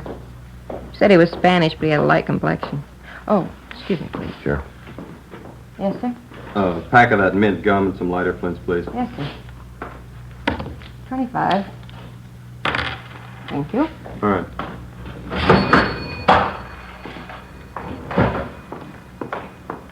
Could you describe this Floyd for us, Miss Dana? Well, he was kind of fresh and conceited in some ways. He was attractive. A lot of fun. How about his physical appearance, weight and height? About 6 feet, I'd say. Nice build. 180 pounds, I guess. Mm-hmm. Dark hair, dark brown eyes. Good dancer. How'd he and Miss Dixon get along? Oh, I don't think he did it. Floyd and Betty used to fight all the time, but she used to fight with Roy Palmer, too. I don't think Floyd did it. Is he in town now, do you know? No, I don't. As I say, last time I saw him was 6 months ago. Would you know if Mrs. Dixon saw him recently? She did. She didn't tell me. You have no idea, then, where we could get in touch with this Floyd? Well, no, I don't. He's from up north originally. Is that so? Yeah, Sonoma. Ben and I went back to the office and got off a teletype to the Sonoma Police Department along with a description of the suspect named Floyd. Then we checked with the 16-year-old son of the murdered woman. He remembered the man called Floyd, and essentially his description of the suspect checked out with that given us by his mother's friend, Lucille Dana. 3 p.m. We met with Lieutenant Harry Didion and Captain Steed. You want to fill him in, Didion? Finally got in touch with the dead woman's next-door neighbor. His name's Conroy. Get anything out of him? They seem to be the only ones who heard anything the night of the murder. What'd they have to say? Let's see. Yeah, they saw Mrs. Dixon's son, Robert, leave the house about 7:30 the night of the murder. And nothing till 8:30. Yeah? They heard loud pounding on the back door of the Dixon home. The door finally opened. They heard an angry woman's voice invite the person in. A man? Yeah. Any description? Not much. He was tall, good build. Not much, Jack. Go on. Neighbors said it was quiet then for about an hour. And they heard a woman crying, said it sounded like Mrs. Dixon. They make out any of the conversation? I got it right here. About 9:30, they heard Mrs. Dixon, a lot of loud talking. She said, "Why don't you kill me then, Floyd? Put me out of my misery." Mm-hmm. Anything else? They said it was quiet between 9:30 and 10. And they heard something that sounded like the thud of a body falling on the floor, a piece of furniture overturned. No screams for help. Funny, but the neighbors say no. The only other thing they heard was Mrs. Dixon. Here's a quote. She said, "Do a good job, finish me off." None of the neighbors thought of calling the police. Well, they told me they didn't want to get mixed up in a family fight. None of their business. She had quite a few men visitors. That's all of it, huh? No, one more thing. I guess this is what made the neighbors think everything was all right. About 10:15, they heard a man's voice, couldn't make out any words. Then they heard Mrs. Dixon say, "Please kiss me goodbye." Mm-hmm. A few minutes after that, they heard someone leave for the back door. They see him? Not very good. I think it was the same man they saw go in. Pretty tall, good build. That's it. Where does it leave us? Pretty weird. I'll buy that. Oh, I don't know. She was supposed to be a sane woman. She'd have to be pretty drunk to ask a man to kill her. The man would have to be pretty drunk to take her up on it. Why the killer used that bolo knife on the victim? That piece of envelope we found by the body. Yeah, it was postmarked Sonoma. There's a state mental hospital up there. Just a hunch. Maybe we're dealing with a maniac. 4 p.m. Monday. R&I could give us nothing because of the meager description. Ben and I checked out of the office and went over to the state building to the Department of State Institutions. First, we checked the name Floyd through the files, using it as a last name, then as a first name. We failed to connect. Either the names didn't fit the description of the suspect, or they were elderly men still confined to the institution at Sonoma. We checked through the files using Floyd as a middle name. We came up with 2 recent parolees from Sonoma. Both matched the description almost perfectly. Both had the middle name of Floyd. We checked out the first one, Charles Floyd Johansson. We found out that he'd been returned to Sonoma almost a month before. The second parolee still had his freedom. We took a set of his fingerprints back to the office and had them checked out with a set of prints found on the murder weapon. How's it shape up, Joey? Richard Floyd Coleman. That the right name? Yeah. Any make? He's your killer.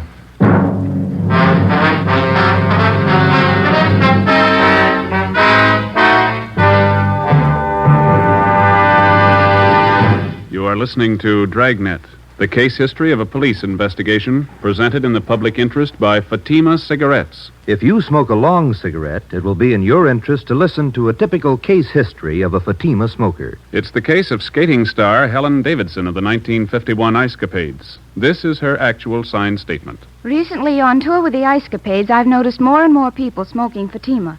You know why? If you like king-size cigarettes, you're bound to prefer the one that's extra mild. I know I do. And I agree it's wise to smoke extra mild Fatima. More and more smokers are discovering this every day. Actual figures show extra mild Fatima has more than doubled its smokers coast to coast. So enjoy extra mild Fatima yourself. The king-size cigarette, which contains the finest Turkish and domestic tobaccos, superbly blended to make it extra mild. You will prefer Fatima's much different, much better flavor. You will agree. It's wise to smoke extra mild Fatima. It's wise to smoke extra mild Fatima. The best of all long cigarettes.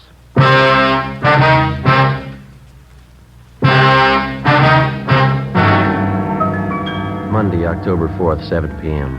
We got on an APB and a radiogram on Richard Floyd Coleman.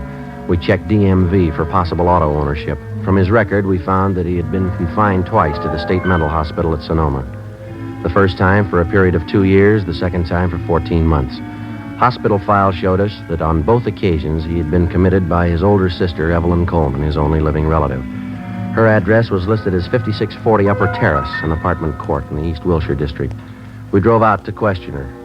In one of her apartment windows was a hand-lettered sign, Seamstress, dresses made to order, Evelyn Marie Coleman. She turned out to be a tall, quiet girl in her 30s, gray eyes, brown hair. She worked on the sewing machine while we talked with her.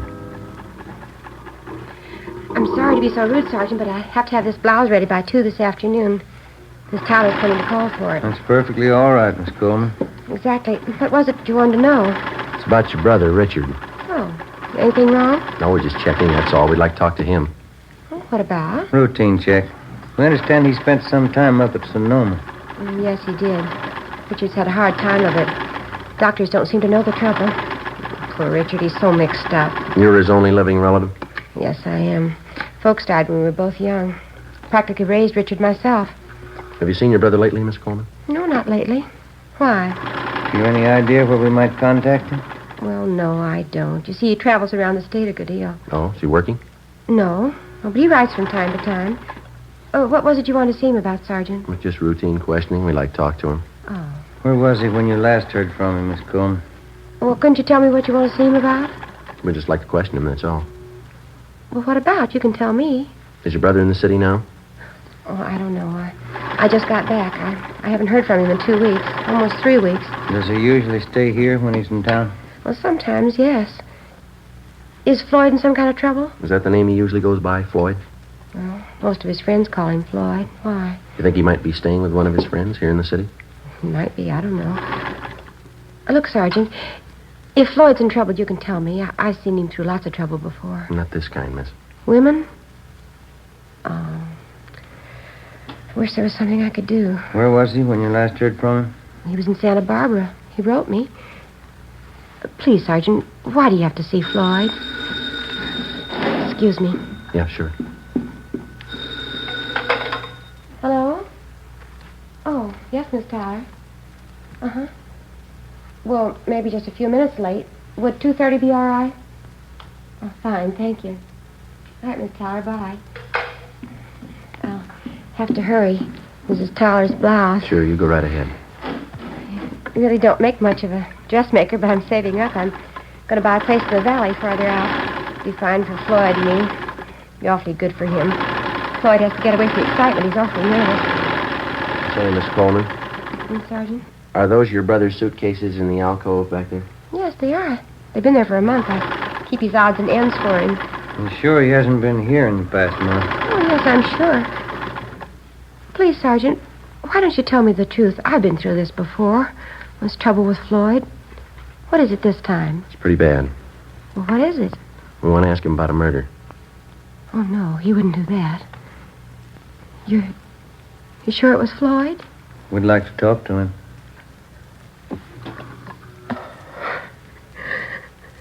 Floyd. Floyd. It didn't have to happen. I was going to buy a place in the valley. Floyd would have liked it there. I was going to take care of him out in the valley. Do you have any idea where we could find him, Miss Coleman? No, I don't. I don't know where he is. Santa Barbara, that's the last I heard. I've been worried about him. If he was in the city, would he come here to stay, ma'am? Well, he did before, yes, but I don't know about now. Does he have a car? No, not that I know of. No, I don't know what he's living on. He doesn't have any money. Who was the woman? Oh, Mrs. Dixon. Seems to know your brother pretty well. Oh, boy. You better grab that, Ben. Yeah, all right. Hello. Yes. That's all right. Thank you. Yeah. Mrs. Tyler, she'll pick up her blouse tomorrow.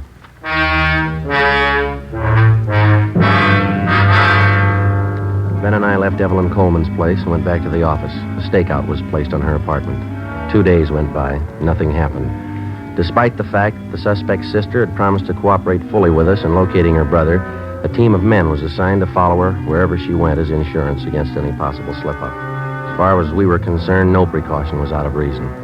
A maniac was on the loose in the city, the same maniac who had murdered the Dixon woman. He'd done it once, and if the urge was there, he'd do it again. We sweated out the next 3 days.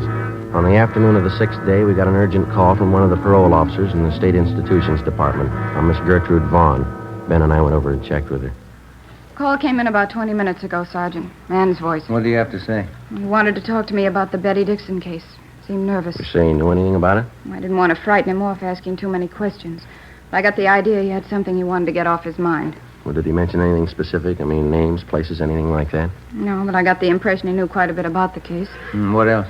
He promised he'd be here by 4 o'clock. Said he'd be ready to talk. Mm-hmm. Well, it's 2:45 now. All right, Ben. Okay. Pull up a chair.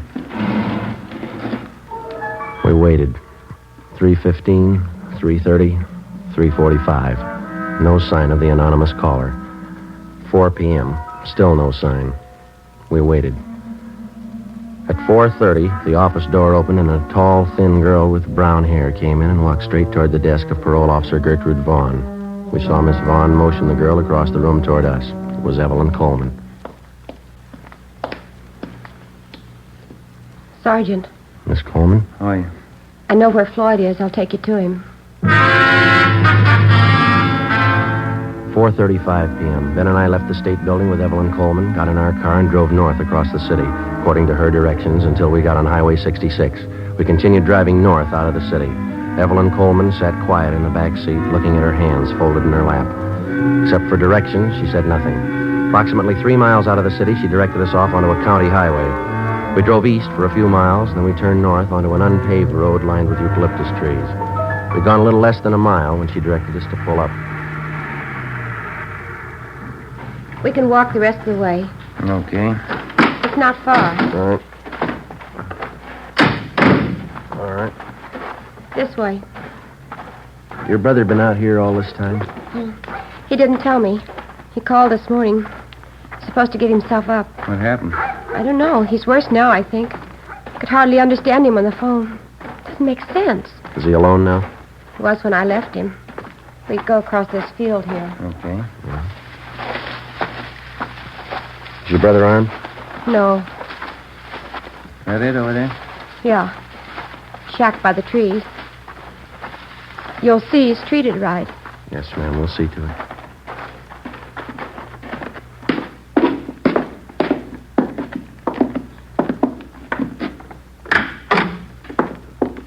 Evelyn? Evie? I brought them in, Floyd. They'll take you back. I'm Richard Floyd Coleman. I want to tell you I killed Betty Dixon. All right, Ben. I wanted to marry her. She didn't want it. She dared me to kill her. I grabbed a knife. We can talk about it later, huh? She was lying on the floor. She said, "Kiss me goodbye." I held on to her. She seemed to go to sleep. We have to go, Floyd. You tell him, Evie, I loved her. You tell him that. Yeah, I will. She dared me to kill her. She said I didn't have the nerve. She asked me to. Yeah, all right. Come on. Try to tell him that at the hospital. Yeah. I'm not crazy.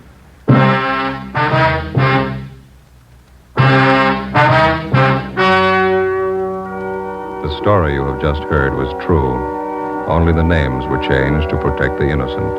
On December 4th, trial was held in Superior Court, Department 86, City and County of Los Angeles, State of California. In a moment, the results of that trial. And now, here is our star, Jack Webb. Thank you. To prove a suspect's guilt or innocence, as in tonight's case, the working detective spends many a long hour with the man in question. In the interrogation room, the crime lab, with his friends, his enemies, gets to know his man well. And so with a cigarette. If you're a long cigarette smoker like I am, get to know Fatima. Live with it a while. Pack after pack, they're extra mild. Get to know the best of all long cigarettes. Smoke Fatima.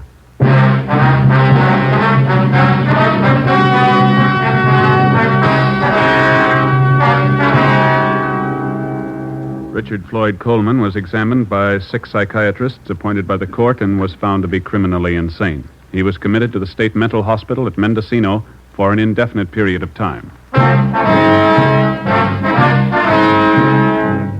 You have just heard Dragnet, a series of authentic cases from official files. Technical advice for Dragnet comes from the Office of Chief of Police W.A. Wharton, Los Angeles Police Department. Fatima Cigarettes, the best of all long cigarettes, has brought you Dragnet from Los Angeles. Sarah Berner is delightful in Sarah's Private Caper, next on NBC.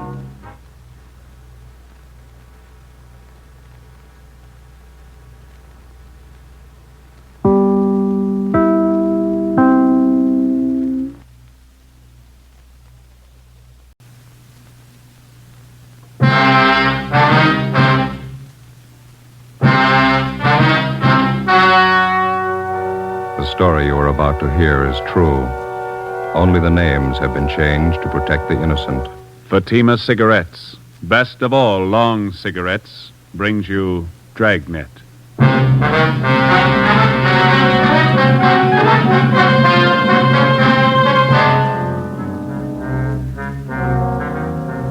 You're a detective sergeant. You're assigned to robbery detail. A small bakery shop in your city is held up. A man and his daughter are shot down without reason. Your job, get him. If you want a long cigarette, smoke the best of all long cigarettes. Smoke extra mild Fatima. Yes, Fatima is the king-size cigarette which contains the finest Turkish and domestic tobaccos superbly blended to make it extra mild, to give Fatima a much different, much better flavor and aroma than any other long cigarette. That's why Fatima has more than doubled its smokers coast to coast. Enjoy extra mild Fatima yourself. Best of all, long cigarettes. It's wise to smoke extra mild Fatima. It's wise to smoke extra mild Fatima.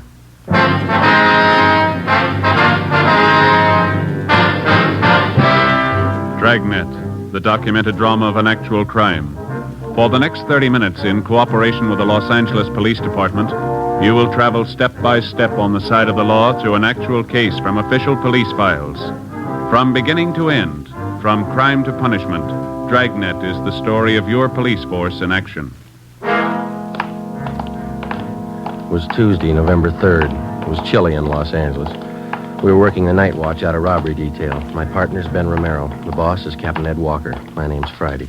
It was 5 minutes to midnight when we got to 318 Silver Avenue, Stendel's bakery shop.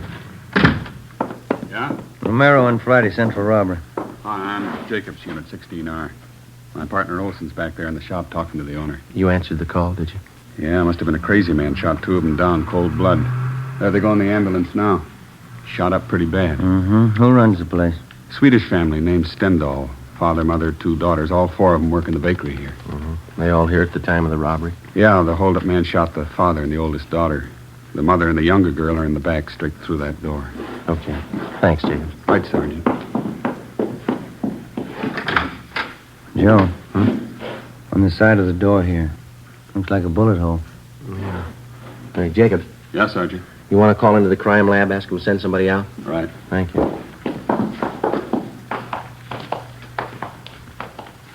Hi. You Olson? That's right. Romero and Friday, Central Robbery. Oh, how are you? These are two of the victims, Mrs. Signey Stendal. The girl's her daughter, name's Jennifer. Any other witnesses? Not so far. Neighborhood around here is pretty deserted this time of night. Hold-up man made a fast getaway. And two people who were shot. What kind of shape are they in? The father, Mr. Stendal, he's got a bullet wound in the right shoulder. Older daughter's a lot worse. Her name's June. 19 years old. Shot 4 or 5 times through the stomach. Mm-hmm. You want to stand by? Right, yeah. Okay. Mrs. Stendal, we're from robbery detail. Ja, how do you do? How do you do? Jenny, var snäll och se om sittplats för herrarna. 2 stolar. Yes, Mama. You will excuse me for not getting up, officer. I don't feel so well. That's perfectly all right, ma'am. Chair for you, officer. Well, thank you. I'll get it. Thank you very much. You and your daughter here were in the front of the bakery shop at the time of the robbery. Is that right, Miss Stendal? No. Jenny was back here with her father. That's Lars, my husband. Uni and I were in the shop in front. Oh, who were you with, ma'am? Uni and I. Joe? Mama means June, my older sister. She calls her Junie. Yeah, June. Oh, well. You mind telling us what happened? Well, June and I was scrubbing the floor of the shop. Every Tuesday night we scrubbed the floor of the shop. Then this man came in and pointed a gun. He wanted our money. About what time did he come in? 11:15, 11:20. I don't remember for certain. He wanted our money and I gave it to him. How much was that, ma'am? Jenny, du vet. Hur mycket pengar var det förresten? $24. Yeah, $24. Just the paper money. He took it and put it in his pocket. June, my daughter, she started to cry. The man hit her. She cried some more. Then Lars and Jenny came running from the back. Yes, ma'am. The man pointed the gun. He made Lars and me and Jenny stand against that wall. But not June. He took hold of her. Jenny, hur ser du dig? Den vägen din mannen, han var där. June... It was getting fresh with her, Mama. The man tried to get fresh with June officers. June hit him. He tried to drag her out the door with... Yeah, and hit him. Hit him good. Then he went like that, threw her against the counter and pushed June down. Crazy man. Crazy look. He kicked her. Mm-hmm. Then Lars, my husband, he ran at the man. He heard the gun loud, and Lars fell down. And I screamed. Yeah, and I screamed. I turned and I saw the man standing over Yoon. He pointed the gun down at her. Yes, ma'am. Crazy look on him. He kept shooting her 4, maybe 5 times. Yoon screamed. She kept screaming. The man ran out the door. It's all right now, Miss Kendall. Had either one of you ever seen this man before? No. No, neither did I. Would you know him if you saw him again? Yeah, I think so. I would, officer. I got a good look at him. He was wearing a blue cap like a baseball player wears. Mm-hmm. How'd he get away? Was he on foot or did he have a car? Nobody followed him, but after he left, I heard a car start up down the block, and then it drove away. Do you have anything else to add, Mrs. Stendhal? I hope you catch the man. He's bad. Please catch him. Yes, ma'am. We're going to try. Jenny, var snäll och ge mig nickels ifrån kassan. Yes, Mom.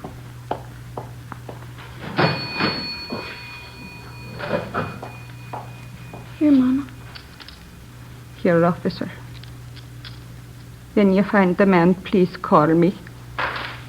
You keep the nickels. We'll call you.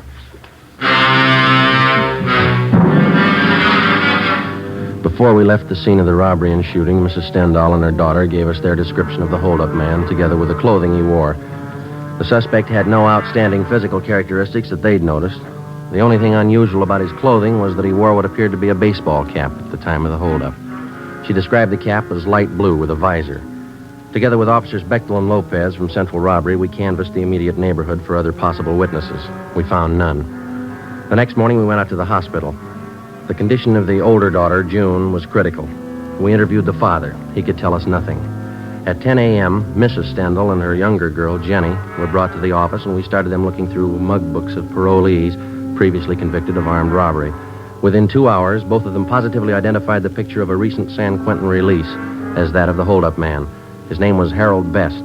We started a quick rundown.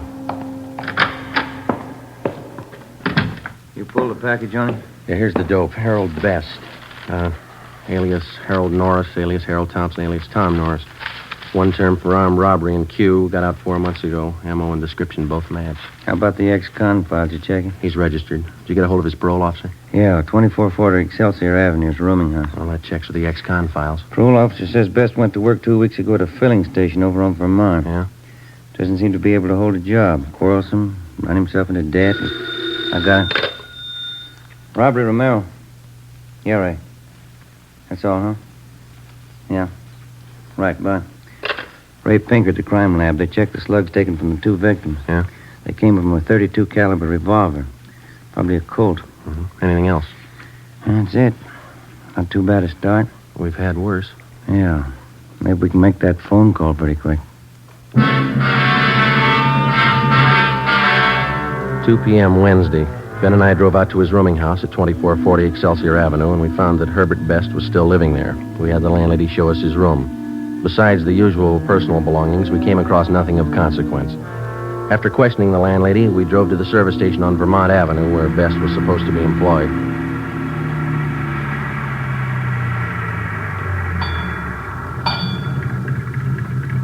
I don't see anyone around. Oh, there's a fellow over there greasing a car in the rack. Oh, yeah.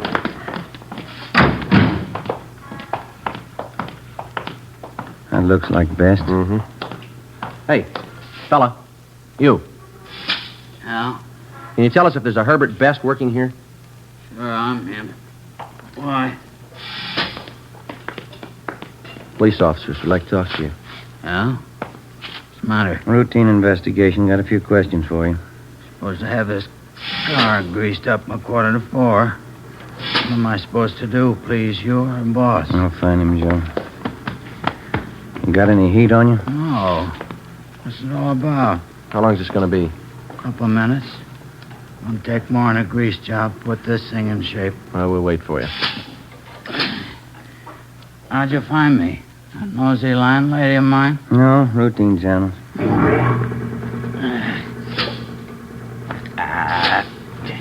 Every fettin' on this trap is froze. Piece of junk. Well, what's it all about? Got a few things to straighten out, Best. How long you been working here? Well, you didn't drive out here for that. That's not your game. What's the pitch? Routine investigation. We'd like to know where you've been spending your nights. For instance? Sunday night? Where were you? Well, I don't know. I went to a show. Yeah, I saw a Mickey Rooney picture. Where? Downtown. I had a beer after the show, come home. How about Monday night? I went home after work. I was pooped. Went to bed early. Can you prove it? Landlady saw me come in, always snooping around. She ought to know if I was there or not. How about last night, Tuesday? Played some cards with a friend of mine, him and his wife, Penny Annie Booker. Where? Their place, it's down on Pico, near the park. You can ask them. What time did you get there? Well, I'm not sure. About 8 o'clock, I guess. What time did you leave? What's it all about? What time did you leave? Around midnight, yeah. Must have been around midnight. What'd you play with your friend and his wife? Poker. I lost as usual. Took a streetcar home, went to bed. Sure you didn't leave earlier? Of course I'm sure. It was around midnight, I remember. How do you remember? I looked at my watch. Good enough for you? What time did you get home? Well, it takes about a half hour on a trolley. Must have been about 12:30. Did your landlady see you come in? I don't know if she saw me or not. Always snooping around. Probably did. You're not sure? No, of course I'm not sure. She looks for me. I don't look for her. You own a gun, Best? You know better than that, copper. Ex-cons can't have a gun. Your friend and his wife. Now, they're going to back you up if you were playing cards with them till midnight? Why not? I was. Say, there's a boss looking for me. I better let him know I'm here. Just a minute, Best. Yeah? What's that you got in your back pocket there? Huh? In your back pocket, the right one there. Oh, this? Yeah. Baseball cap. Why? 4 p.m. Ben and I checked the suspect's locker at the service station and then drove him back to the office to the interrogation room. We continued questioning him. He denied any knowledge of the holdup and shooting at Stendhal's bakery shop the night before. We asked him again about the friends he was supposed to be playing cards with at the time of the robbery. He told us that they lived over on Pico, but he couldn't remember the address. He volunteered to direct us there, but he said they wouldn't be home. He told us their names were Mr. and Mrs. Clyde Mitchell, and that they were in charge of the food concessions at one of the football stadiums in town. Best was held for suspicion of robbery. That night, we drove out and interviewed the landlady at his boarding house. She knew nothing of Best's whereabouts the previous night. She didn't know what time he left or what time he returned. Ben and I went over his room again. There was no sign of a gun. Friday, 2 p.m. Officers Bechtel and Lopez went out to the hospital to see if Mr. Stendhal and his daughter, June, could identify Best's mugshot. Ben and I drove out to the stadium to locate Mr. and Mrs. Clyde Mitchell. There was a high school football game going on. High school kids sure have a lot of fun nowadays. Best years of your life, Joe. You sound like you're 85. Some nights I feel like it. The way those kids turn out for these things, you'd think USC and Notre Dame were playing. You see the number on that gate over there? Yeah, it's 23. Is that the number the gatekeeper gave me? Yeah. Must be the Mitchell stand over there. Come on.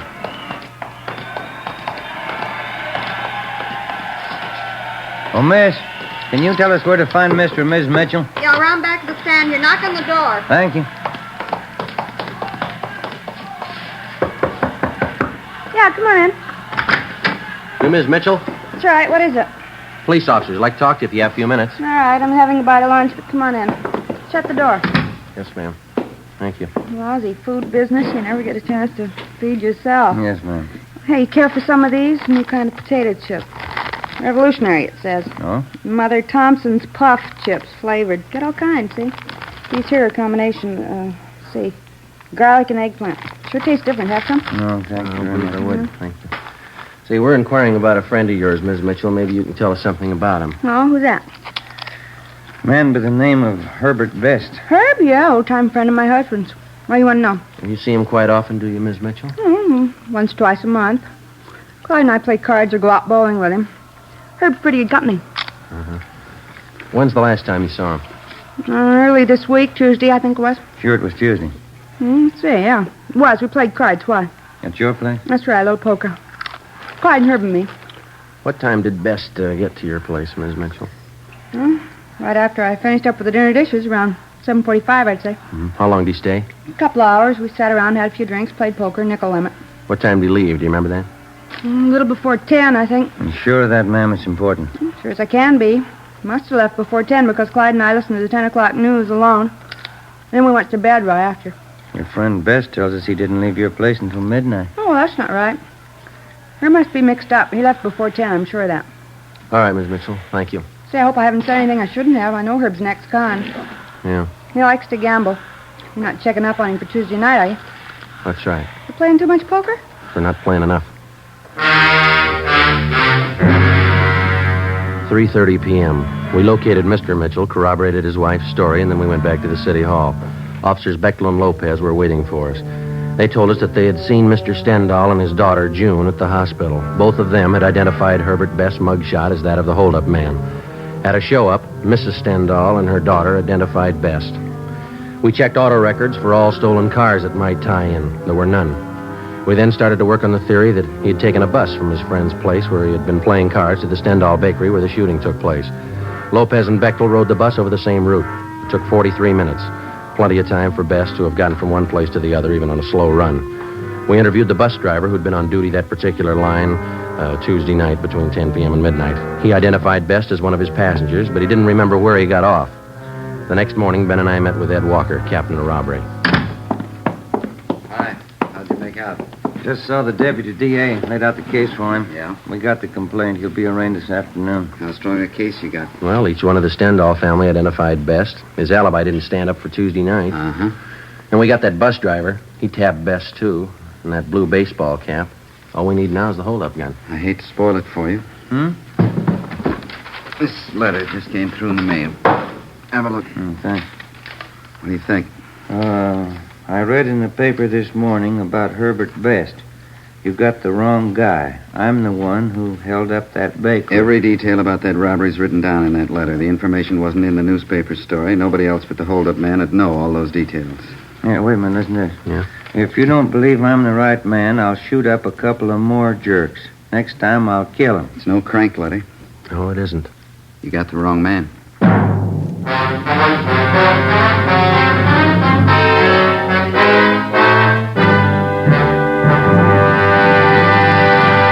You are listening to Dragnet, the case history of a police investigation presented in the public interest by Fatima Cigarettes. If you smoke a long cigarette, it will be in your interest to listen to this case history recorded by a typical Fatima smoker.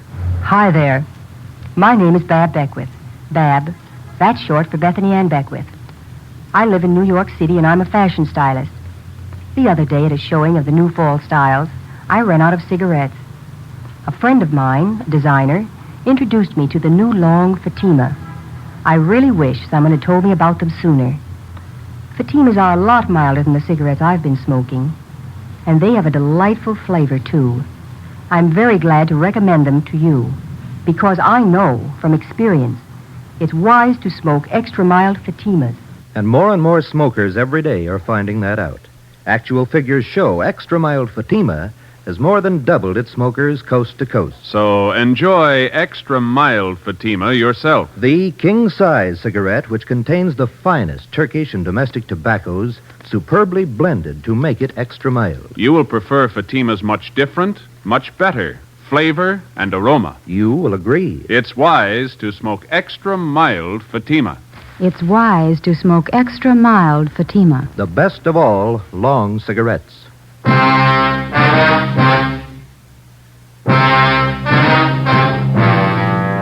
After we received the anonymous letter in the mail confessing to the Stendhal bakery holdup, we met with the deputy district attorney. We acquainted him with the new facts in the case. That afternoon, the charges against Herbert Best were dropped. We started again at the beginning. 10 a.m. Monday, November 9th. The members of the Stendhal family were again shown mug books of ex-cons with robbery records. This time they picked out 8 mug shots of known robbery men, each with a marked resemblance to the original suspect, Herbert Best. Together with officers Bechtel and Lopez, we started checking them out. The first 2 days, we tracked down 4 of the 8. All of the 4 were in the clear. 5:15 p.m., we got back to the city hall, the carpool. See any empty spots, Joe? No, but don't park it in any one of the city councilman's stalls. Yeah, I might get sore. Well, why don't you pull up here? Boyd will take care of it. Yeah, okay. That's good right here.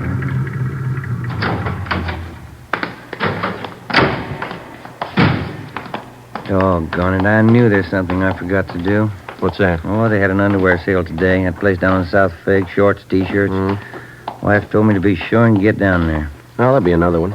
That place has sales all the time, don't they? Only twice a year on underwear. Stuff I've got's not going to last till next time. Friday? Ben? Wait a minute. Gene Bechtel. Yeah. Hi, Beck. Hi. What up? Yeah.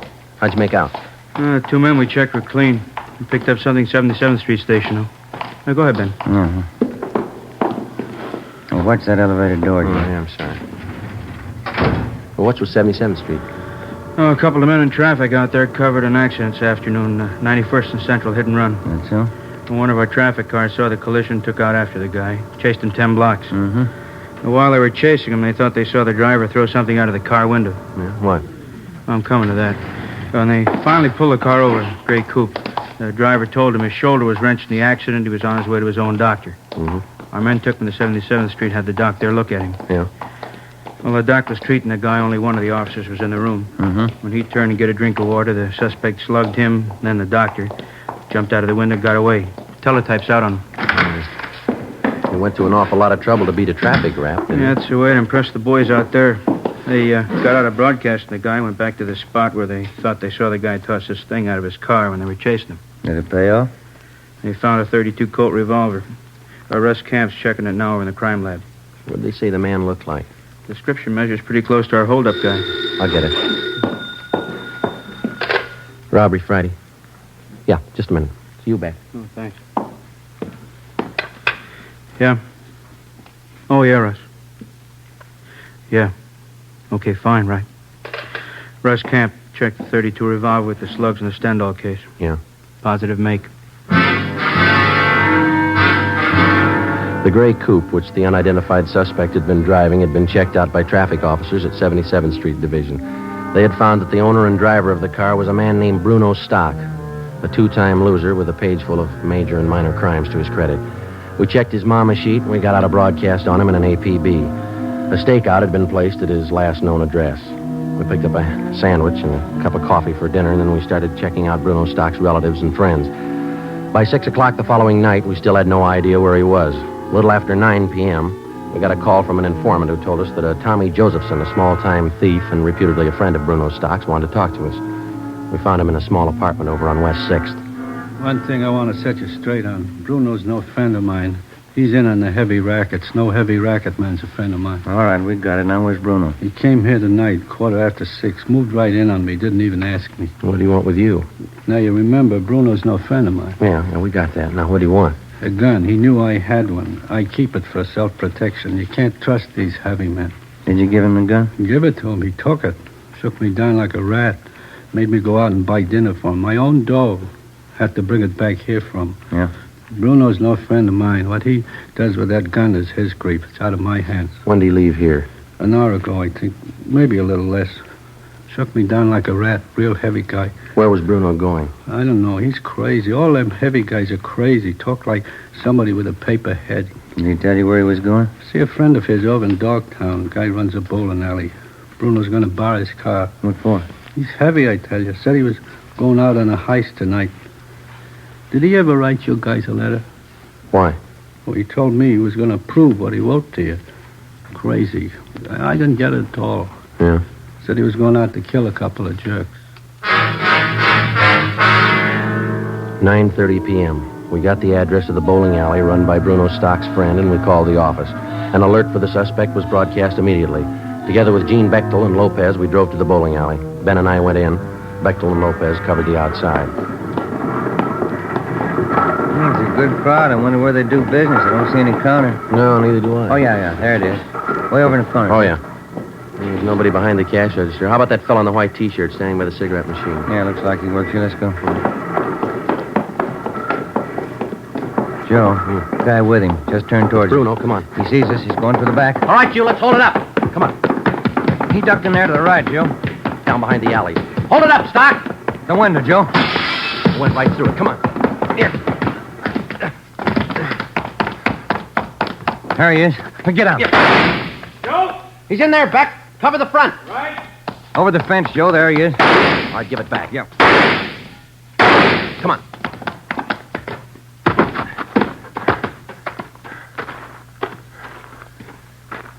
You see? No. Got to be in the yard someplace.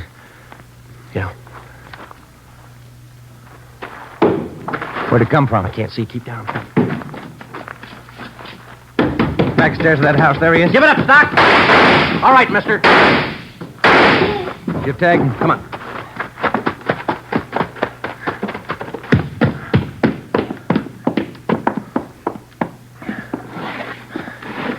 What's it look like? Wait a minute. It's a shoulder wound. You want to shake him down? Yeah. Joe, Ben, you all right? Yeah. Get an ambulance, will you, Beck? Right. I'll throw the cuffs on him, huh? Yeah.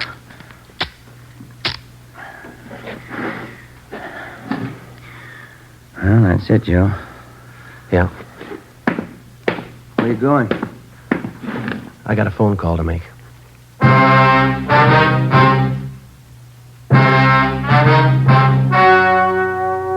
The story you have just heard was true. Only the names were changed to protect the innocent. On February 18th, trial was held in Superior Court, Department 84, City and County of Los Angeles, State of California. In a moment, the results of that trial. And now, here is our star, Jack Webb. Thank you. In the Record Bureau of all metropolitan police departments, there's a special file in which all known criminals are cataloged and cross-indexed according to identifying marks.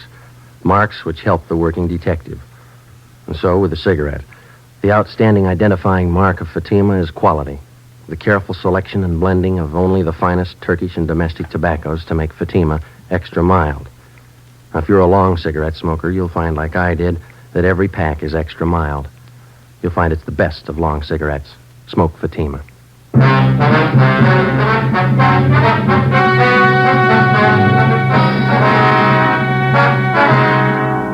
Bruno Alfred Stock was tried and convicted of first-degree robbery and assault with intent to commit murder, 2 counts. Because of his prior convictions, he was adjudged an habitual criminal and sentenced to a life imprisonment. He is now serving his term in the state penitentiary. You have just heard Dragnet, a series of authentic cases from official files. Technical advice for Dragnet comes from the Office of Chief of Police W.H. Parker, Los Angeles Police Department. Fatima Cigarettes, the best of all long cigarettes, has brought you Dragnet from Los Angeles. Coming up, Duffy's Tavern. Next Tuesday, it's Fibber McGee on NBC.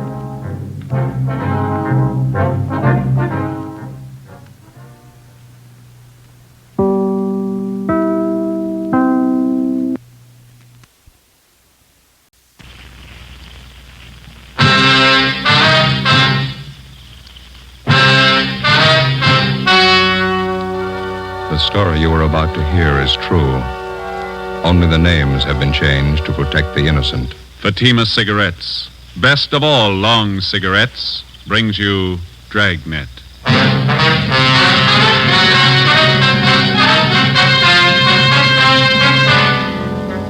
You're a detective sergeant.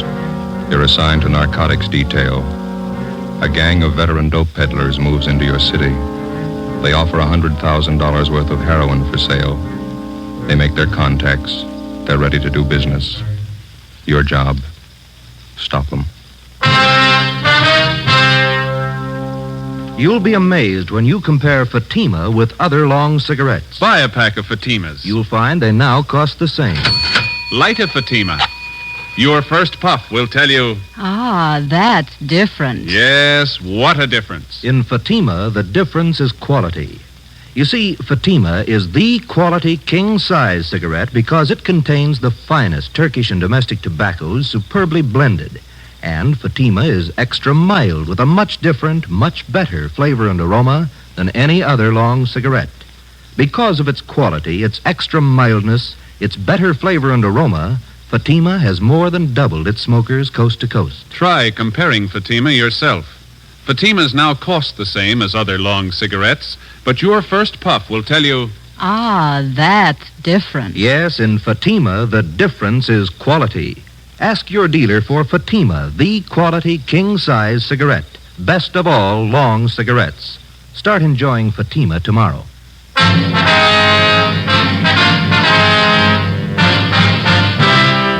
Dragnet, the documented drama of an actual crime.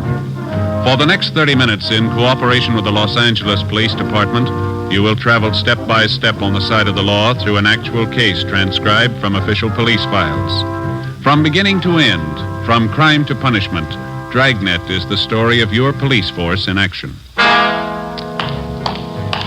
It was Wednesday, June 24th. It was sultry in Los Angeles. We were working the day watch out on narcotics. My partner's Ben Romero. The boss is Thad Brown, chief of detectives. My name's Friday. It was 9:27 a.m. when I got to the Charing Cross Apartments on 12th Street. The side entrance.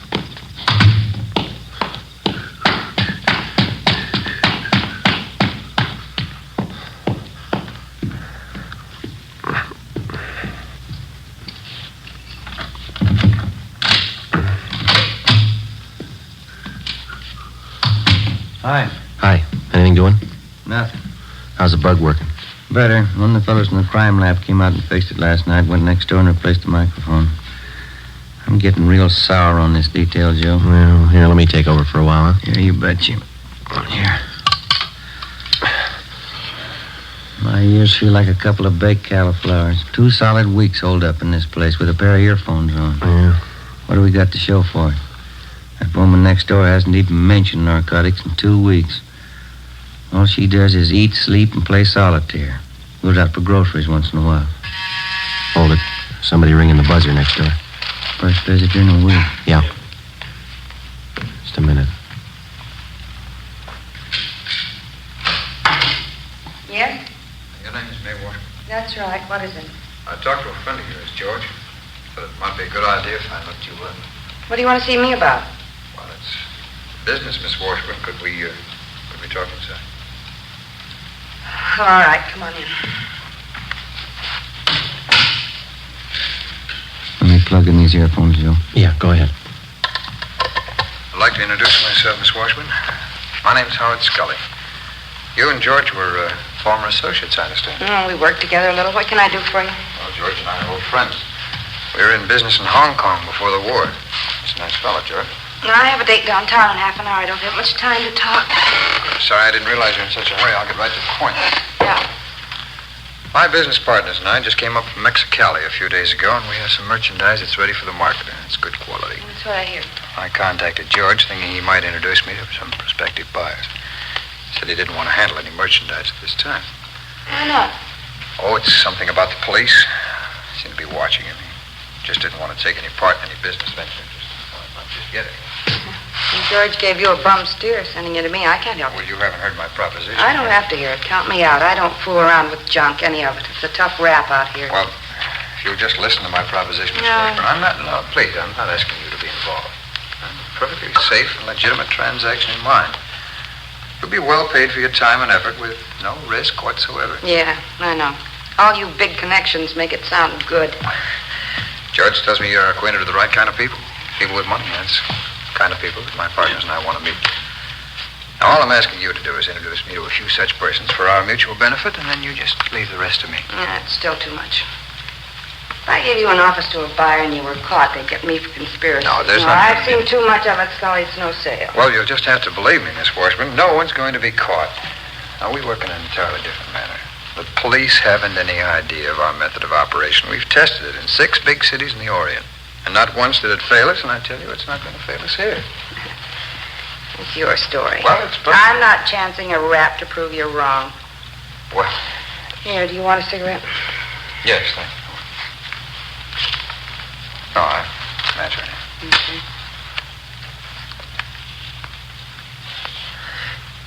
Thanks. Now, I'm only asking one thing, Miss Washburn.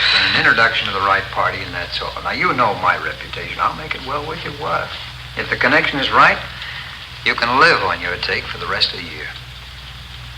I don't have many friends, just a few, and I guaranteed for my payoff. Well, I can deposit the money with George. He'll hold it until the deal is made. Can be real rich, Miss Washburn.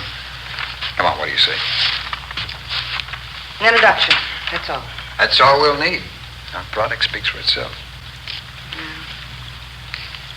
I know a fellow out in Hollywood. His name's McMillan. I can call him and tell him to meet you. That'll be fine. How so? I'm not going to introduce you. No, that won't I'll be... set up a meet for you, that's all. All right, that's all we ask. Do you have this, Mr. McMillan? McMillan. You have him meet me tonight? I think so, yeah. Yeah, that's fine. Now, tonight at 11:30, I'll be at the corner of 7th and Alameda. Now, remember this now. Yeah, all right. Corner of 7th and Alameda at 11:30 exactly. I'll have on a gray coat, and I'll be carrying a book. Now, McMillan shouldn't have any trouble recognizing me. You just tell him to walk right up to me, put out his hand, and say, "My name's McMillan," that's all. I'll know if he's the right party. My name's McMillan. That's all he has to say. All right, I've got it. I'll pass it on to you. Fine. Well, I'll make arrangements with George as soon as possible to take care of your fee. Thank you very much, Miss Washburn. Not at all. Just don't be too sure of yourself. The fuzz in this town could smell a bite 3 miles away. We'll take care of the police, Miss Washburn. The system should teach them a few lessons. Well, goodbye, Miss Washburn. Thanks very much. Yeah.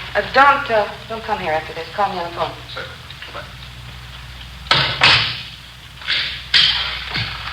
Joe, wait a minute. She's going for the phone. Come on.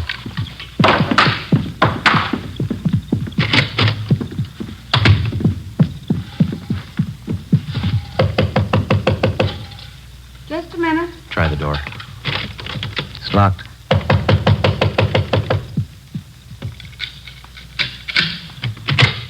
What do you want? Police officers. All right, what's the pitch? I'd like to talk to you downtown. About what? Howard Scully. What about him? We know why he was here. Get your coat, please. I haven't done anything. Come on, lady, let's go. I told Scully I didn't want in. He made the proposition, but I didn't buy it. You know that. I didn't buy a word of it. We did. Before the suspect was taken downtown, we informed her landlady to tell anyone that she'd be out of town for a week. That information was to be passed on to any of her friends or business acquaintances who might try to contact her. After that, we took May Washburn back to the office. After being questioned thoroughly, she was detained for further investigation. At 2 p.m., Ben and I met with Captain Kearney, Central Narcotics, and Inspector Virgil Beckner, State Narcotics Bureau, Southern Division. $100,000 buy, is that what they have in mind? That's the word around town, Skipper. Washburn girl told us the same thing. The Washburn woman was approached for an office, huh? Yes, that's right, Beck. She was ready to go when we picked her up. Pusher's Howard Scully, you remember him? About 9 years ago, wasn't it, the Tijuana deal? 8 or 9 years, yeah. That big heroin buy, they tagged every one of the gang but Scully. Yeah, he's no amateur. He's got every narcotic law in the book memorized. He sets the deals, takes the gravy, but he never gets tagged. How about the federal narcotics men, Romero? They've been briefed on this deal? I called Harry Stone over there this morning. They've been following it, too. Said he'd be over this afternoon. The setup of this McMillan guy. What do you think, Captain? Clear sailing there, Beck, as far as I can see. Scully set up to meet with May Washburn. Ben and Joe grabbed her before she could contact McMillan. Unless Scully's got a Ouija board, he still must figure everything's Jake. Then we could have a man meet with Scully tonight and pass himself off as McMillan. Well, shouldn't be too much trouble. From the way he talks, Scully's never seen McMillan. Has no idea what he looks like. It's just a guess. Neither one of you are known to Scully, are you? I never met him or his friends. I worked that case last February when we grabbed Ray Murdoch. He used to be a mule for Scully. That's as close as I've been. Well, I'm afraid that's too close. You know how many hype friends Murdoch has in this town. If any of them spot you and pass the word to Scully, the whole deal's choked off. Joe? Hmm? You think you could pass yourself off as McMillan for a couple of days? I'd like to give it a try. Beck, what do you think? Good with me. We can help with the tailing. Only one possible hitch I can see. Yeah? We're not positive this guy McMillan's a total stranger to Scully. It sure sounded like it, didn't it, Joe? The way Scully and the Washburn girl were talking. It's possible Scully might have seen a picture of McMillan. Maybe he knows something about his background, his habits, how he does business. It's possible, yeah. Suppose Scully starts asking you questions, Joe. How are you going to cover it? Well, we could talk to the Washburn girl again. She might brief us. Now, if we need the guy's life history, let's pick it up firsthand. How do you mean? Get McMillan. Late that afternoon, Stanley McMillan was located at a small restaurant out in the valley and quietly placed under arrest. He was booked at one of the outlying stations on suspicion of violating the State Narcotics Act. We questioned him and got all the necessary information on his background that we needed. He told us that he had never seen or had any dealings before with Howard Scully. 7:30 p.m. I went home, changed my clothes, put away my gun, ID card, and the rest of my identification. An hour later, I checked in at a small hotel near 5th and Main Streets. 11:15 p.m., I left the hotel and started for 7th and Alameda Streets, where the scheduled meet with Howard Scully was to take place. As in most cases, there was one all-important rule that I had to work by.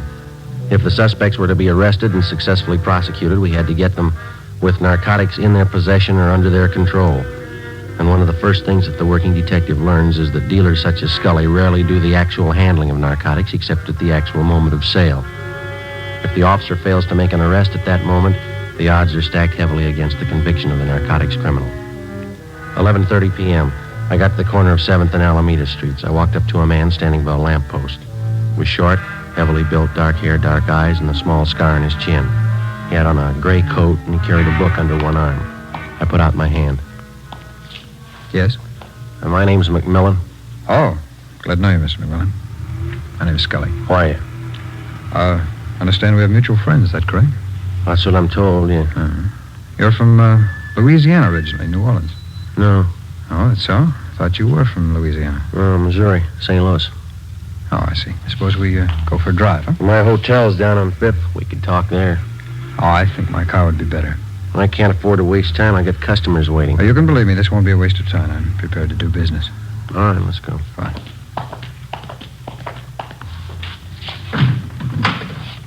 No, go ahead, McMillan. All right, thanks.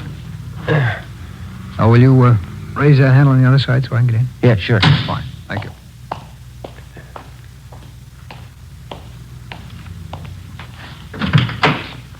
You can't be too careful in L.A., I hear. Yeah, that's right. There's a lot of heat. Oh? I hope none of it's on you.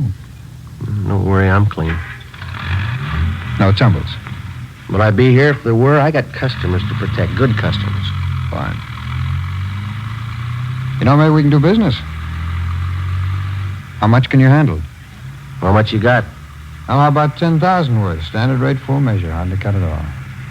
Sounds fair. We drove 3 more blocks, and then Scully pulled the car to a stop underneath a row of spreading palm trees on a deserted street. He pulled the emergency brake on, then he turned to me, clamped my arms to my sides, and shook me down. What's the pitch here? What's the idea? No offense, McMillan. Simple precaution in case you had a gun. What do you take me for, mister?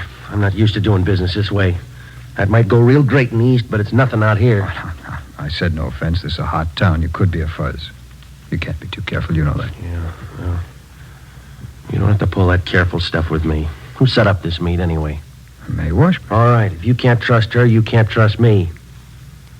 Now, maybe I'm not in the mood for business. No, come on. Take it easy, Mac. We work this right, and we both got a good deal. Well, let's get to the point. Where's this stuff? You bring the money, we'll bring the merchandise. Wait a minute. The car that pulled up behind us. Let's get out of here. Oh, you're nervous, Mac. Relax. That's my partner.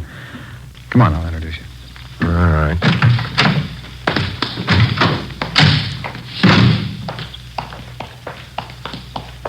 Oh, Jim. Jim, this is McMillan. Mac, this is my partner, Jim Rhodes. Who are you? Yeah. Do we do business, Howard? Yeah, he's all right, Jim. He's ready to score. How much does he want? Whole bundle. We can start with 10 G's worth. Can you handle that, McMillan? I'd say so if I couldn't. I don't give it away. You get the money, you get the stuff. When? 10 G's worth tonight, rest next week. Well, midnight now. What do you expect me to do? Bring the money with me? Howard will pick you up at 3 a.m., same corner. Sure. Well, that doesn't give me much time, does it? It's enough time if you're really looking. If you're just shopping, we'll forget about it right now. A lot of my customers live out of town. That's interesting. 10 grand is no geezer. Suppose I can't get all the money together. Then don't show up. All or nothing.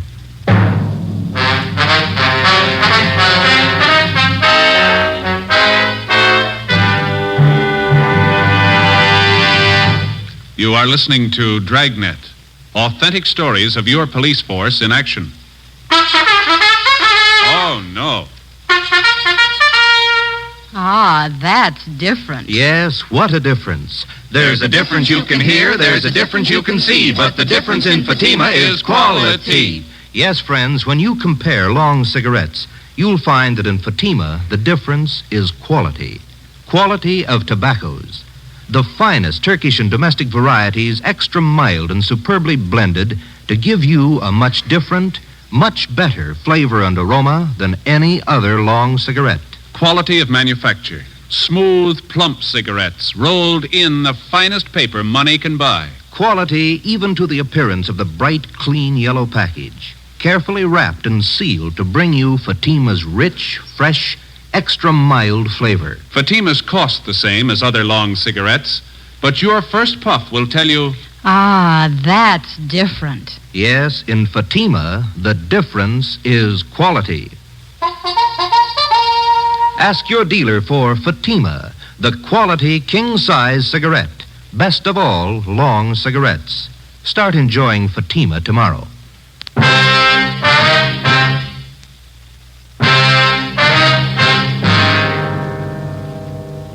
June 25th, Thursday, 12:30 a.m. I had 2.5 hours to raise $10,000. The narcotics dealers, Howard Scully and his partner, Jim Rhodes, had laid it out for me.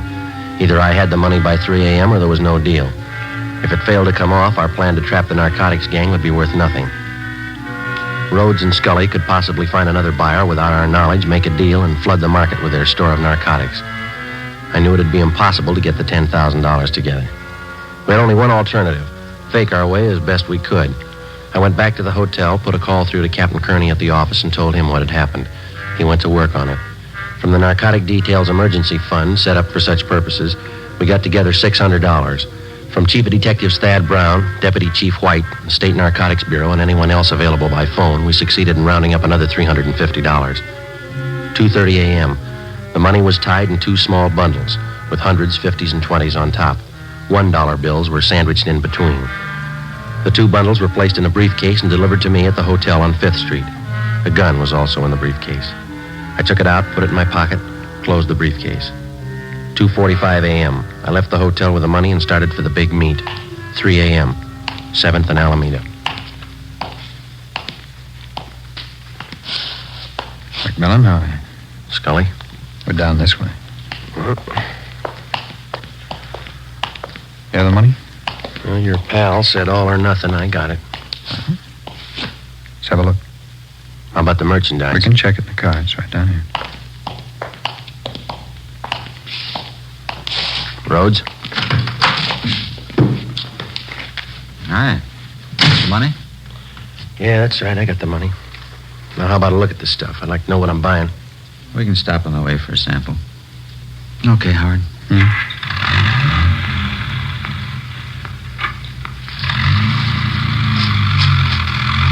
Care for some, McMullen? What do you got? Cashew nuts. Have some. Thank you.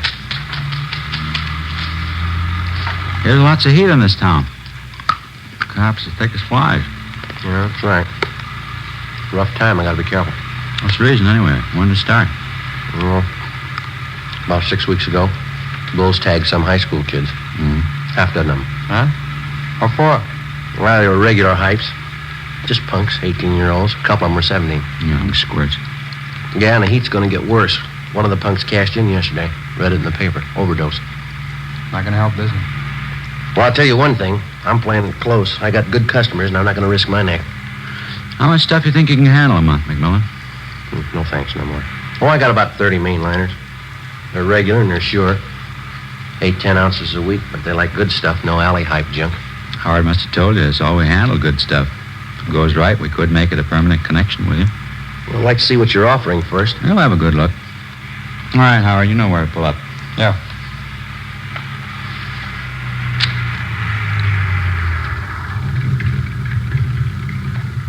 You stay in the car, McMullen. All right.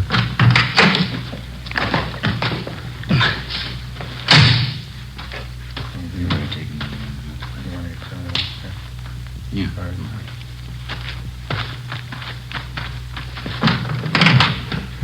All right, Mac, you can get out. Yep. There you go. Some of the best white stuff you've seen in a long time. Satisfy yourself. Okay. All right. Okay, it's standard. It's all good. Not just that sample. Okay, I'll go. Okay, now how about the money? All right, have a look. There you are. 1 stack. 2 stacks, 100s, 20s, 10s. A few 5s in there. It's 10 grand. Satisfied? Okay. Jim? Right. Oh, excuse me, Mac. Just a minute. I'm just checking. What do you think you're doing? Get your lousy hands off of me. Now, no offense, McMillan. These are simple precautions. Precautions, nothing. We're doing business, aren't we? You shook me down once tonight. Now, how many times are going to take you? No offense, Mac. He was just checking, that's all. All right, then. Suppose I fan you two down. I got the dough. How do I know this isn't a hijack deal? Now, come on. This business works both ways. Either we have a deal or we don't. We play ball on both sides or not at all. I'm getting sick and tired of taking second place. Okay, Mac, okay. Take it easy. Forget it, Howard. Let's all go back to the car. Sure. I'm sorry, Mac. No offense. Yeah.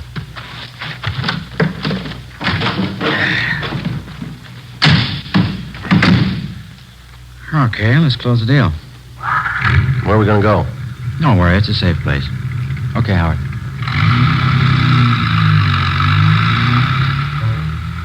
$3:35 a.m. In another hour, it'd start getting light.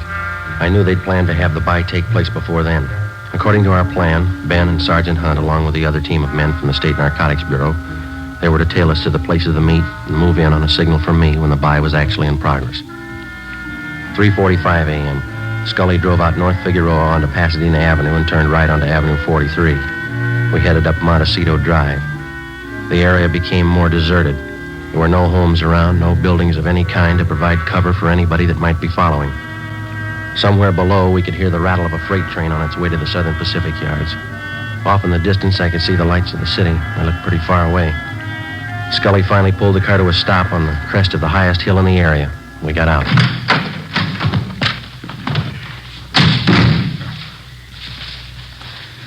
What do you think, Mac? Well, a nice view. Yeah. Spent a long time finding this spot. It's foolproof. Yeah? Bring him over here, Jim. Let's show him. Come on. See there? Clear view of everything down below. At least half a mile in every direction. No chance of getting trapped up here. Pretty smart. That's the way I like to deal. If there's any cops following us, we can see the lights before they get here. Plenty of time to cover up any evidence. Cops ask questions, why, we tell them we're just looking at real estate up here. It's pretty good, huh?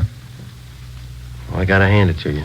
You can't be too careful. What do you do for lookouts? Let me show you. Swede? Oh, Swede. Who's that? Friend. Yeah, Jim? Well, what's the pitch? Who is this guy? Business pal of Howard and me. Swede, this is Mr. McMillan. What do you say? How do you do?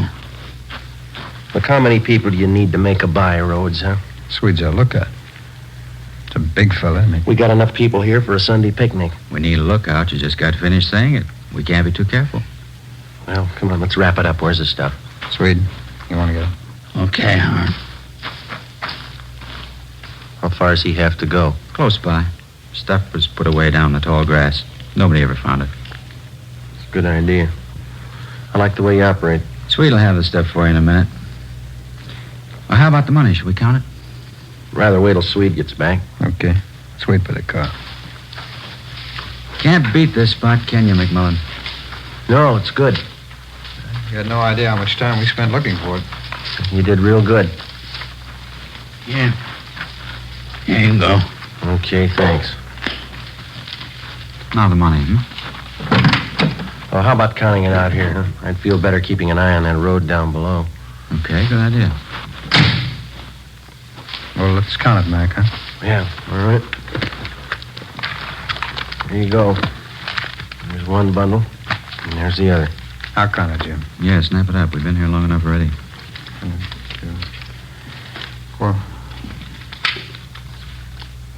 Now, there's quite a few $1 bills here. Huh? Well, there's a few of them, but it's all there, 10 Well, grand. that's how it could be with all these ones. Here, let me see. Don't bother, Rhodes.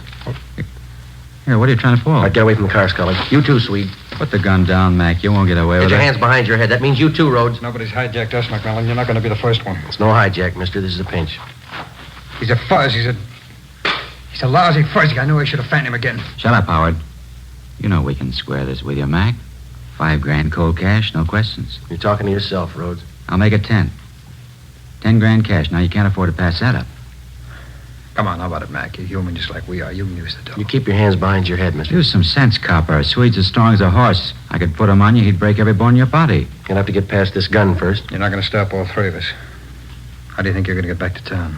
Don't worry, you won't have to walk. You'll never get us downtown. Swede'll break you in half. He'll kill you. You just gave me an idea, Rhodes. Huh? You're pretty tough. Shouldn't bother you. I'll kill the Swede right now. You and Scully can carry his body in front of me. We'll start walking down that road till we hit the nearest place with a phone. I think that'll take care of it, won't it? He hasn't got the guts, Jim. Turn around, Swede. Oh, look, don't kill me, mister. I'll go with you. Don't shoot. Turn around. Stay where you are, Scully. Don't kill him, Copper. Don't kill Swede. We'll do anything you say. Somebody coming. Look, Mac, we'll give you every dime we own, $50,000 bucks, and tell him nothing's happened. Ben, over here. 50 grand, Mac, you can't lose. Right, Joe. Back over this way. The three of them, Ben. Okay. All right, behind your back. Come on. Couldn't get here any sooner, Joe. Had to park at the bottom of the hill if they'd have seen us. Stand still, mister. Yeah.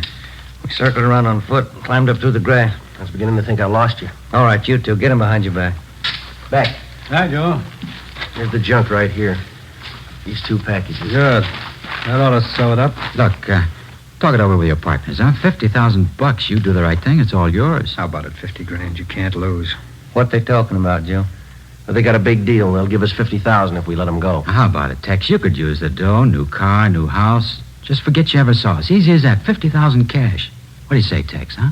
Sorry, you got the wrong man. What? My name ain't Tex.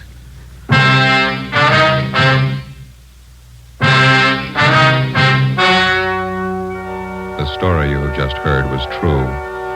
Only the names were changed to protect the innocent. In a moment, the results of their trial. Now, here is our star, Jack Webb. Thank you. In his training, the working detective is taught the importance of thoroughness. He has learned never to overlook even the smallest detail. What may seem unimportant to the novice may well be the one thing to help the working detective successfully culminate his case. So with a cigarette. The people who make Fatima are well-trained and thorough in the manufacture of their cigarette. Fatimas contain the finest Turkish and domestic tobacco superbly blended. And pack after pack, Fatima is extra mild. If you're a long cigarette smoker like I am, smoke Fatima. They cost the same, but in Fatima, the difference is quality. Smoke Fatima.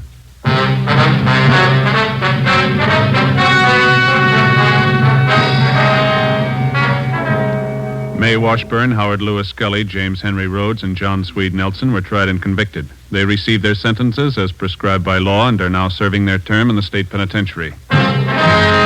You have just heard Dragnet, a series of authentic cases, portions transcribed from official files. This is NBC, the National Broadcasting Company.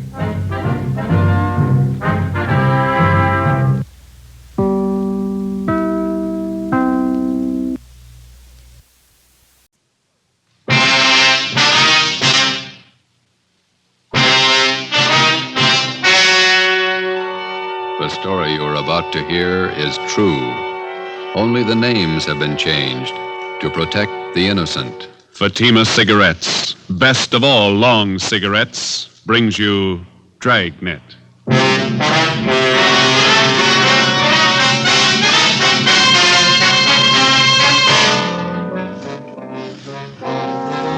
You're a detective sergeant. You're assigned to homicide detail. Attempts have been made on the life of a notorious hoodlum in your city. His death could mean an open gang war. Your job, stop it. If you want a long cigarette, smoke the best of all long cigarettes. Smoke king-size Fatima. Fatima is the long cigarette, which contains the finest Turkish and domestic tobaccos, superbly blended to make Fatima extra mild. And that's why Fatima has a much different, much better flavor and aroma than any other long cigarette. That's why Fatima has more than doubled its smokers coast to coast. So enjoy Fatima, the best of all long cigarettes. It's wise to smoke extra mild Fatima. It's wise to smoke extra mild Fatima.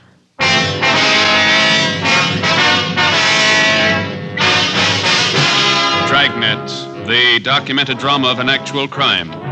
For the next 30 minutes, in cooperation with the Los Angeles Police Department, you will travel step by step on the side of the law through an actual case from official police files. From beginning to end, from crime to punishment, Dragnet is the story of your police force in action. It was Tuesday, July 18th. It was hot in Los Angeles. We were working the night watch out of homicide detail. My partner's Ben Romero. The boss is Thad Brown, chief of detectives. My name's Friday. It was 5:35 p.m. when we got out of the car at Sunset Boulevard and Paris Avenue and walked down the street to the scene of the machine gunning, Lupo's Cafe.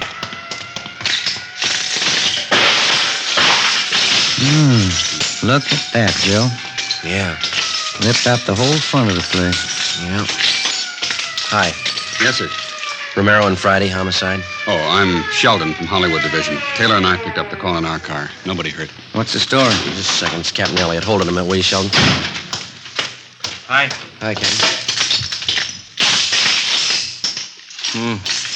Not much of it left. Sheldon here was in the cruiser car. He'll fill us in.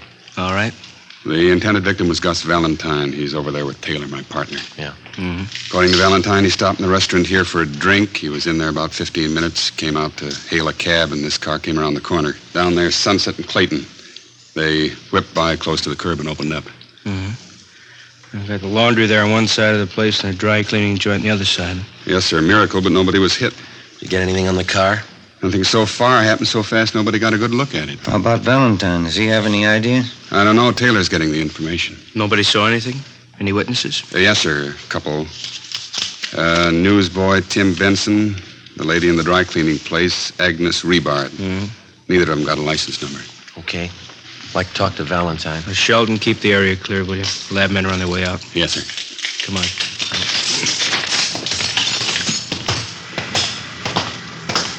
Oh, I told you I had many ideas. Green Ford sedan, that it? Yeah. Elliott, Central Homicide. Yes, sir. This is Mr. Valentine, the intended victim. Yeah. This is Sergeant Friday, Sergeant Romero. Sergeant Friday, how are you? Fine. It's been a long time. Finally got out of the uniform, huh? 7 years ago. Who was it, Gus? If I knew, I'd tell you. I don't like being shot at. Let's go sit in the car. This way, Valentine. You want to get him back? All right. All right. What's the story, Valentine? How do you mean? Let's not play it cozy. Who's after you? You suppose this would have happened if I knew? Who's carrying the beef? Somebody's unhappy with you. You must know who. I don't. You know what kind of a car it was? I told the other cop over there. Sedan, green Ford. We're not going to press you, Valentine. You might as well know how we peg this kind of thing. Yeah? We got your number, had it for a long time. You're all up and down the blotter from Lincoln Heights to the county jail. You got a record everybody in this town knows about. Aren't you a little mixed up? I'm the guy that got shot at. We know that. I pay my taxes for protection, not a lecture on my past. Let me give you the word, Valentine. I've known you for a long time, and I've read about you in the newspapers. I've watched your so-called climb from two-bit penny ante rackets all the way up. Now, you've been told more than once about keeping your nose clean. This is a switch, isn't it? Man gets shot at, cops read riot act, innocent victim. Look, we know you and we know that crowd you run with. If you want to start a war, run a battlefield. Don't pick the streets of Los Angeles to fight it out. I think I asked for it the way you men talk. You did somewhere up and down the line. We know your operation. You walk the sideline marker all the way. Always got 1 foot inside the law.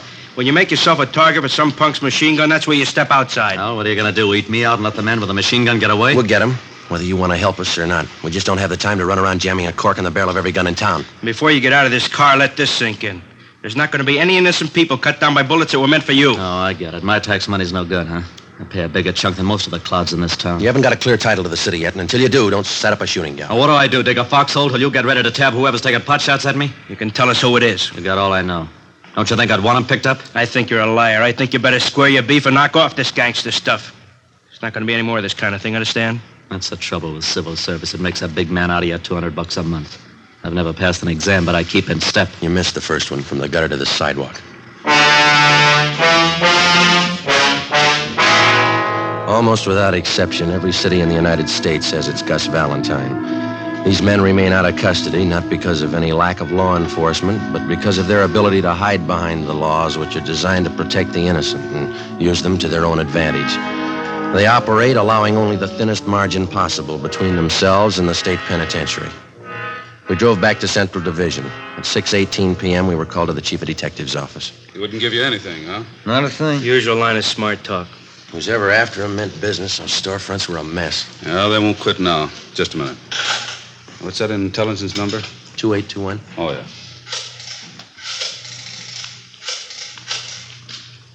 Miss Brown, Captain White gone home? No, ask him to come up to the office, will you, please? Thanks. If they do manage to tag Valentine, it could cause a pretty sour mess. He's got enough flunkies around to parlay it into a fair-sized shooting war. Seen him started on less. Was there any chance of pulling Valentine in until things simmer down? No chance. We got nothing on him. Nothing we can prove. He's got a few boys close to him. Maybe one of them could tell us. Same 2 lawyers work for all of them. We'd pull them in, they'd be out in an hour in a writ. You want to see me? Yeah, White. Sit down. That Valentine shooting this afternoon. Yeah. What's your guess? There's been some talk. We heard he was hot. You knew that. Yeah. The way we figured, he's getting too big for his pants.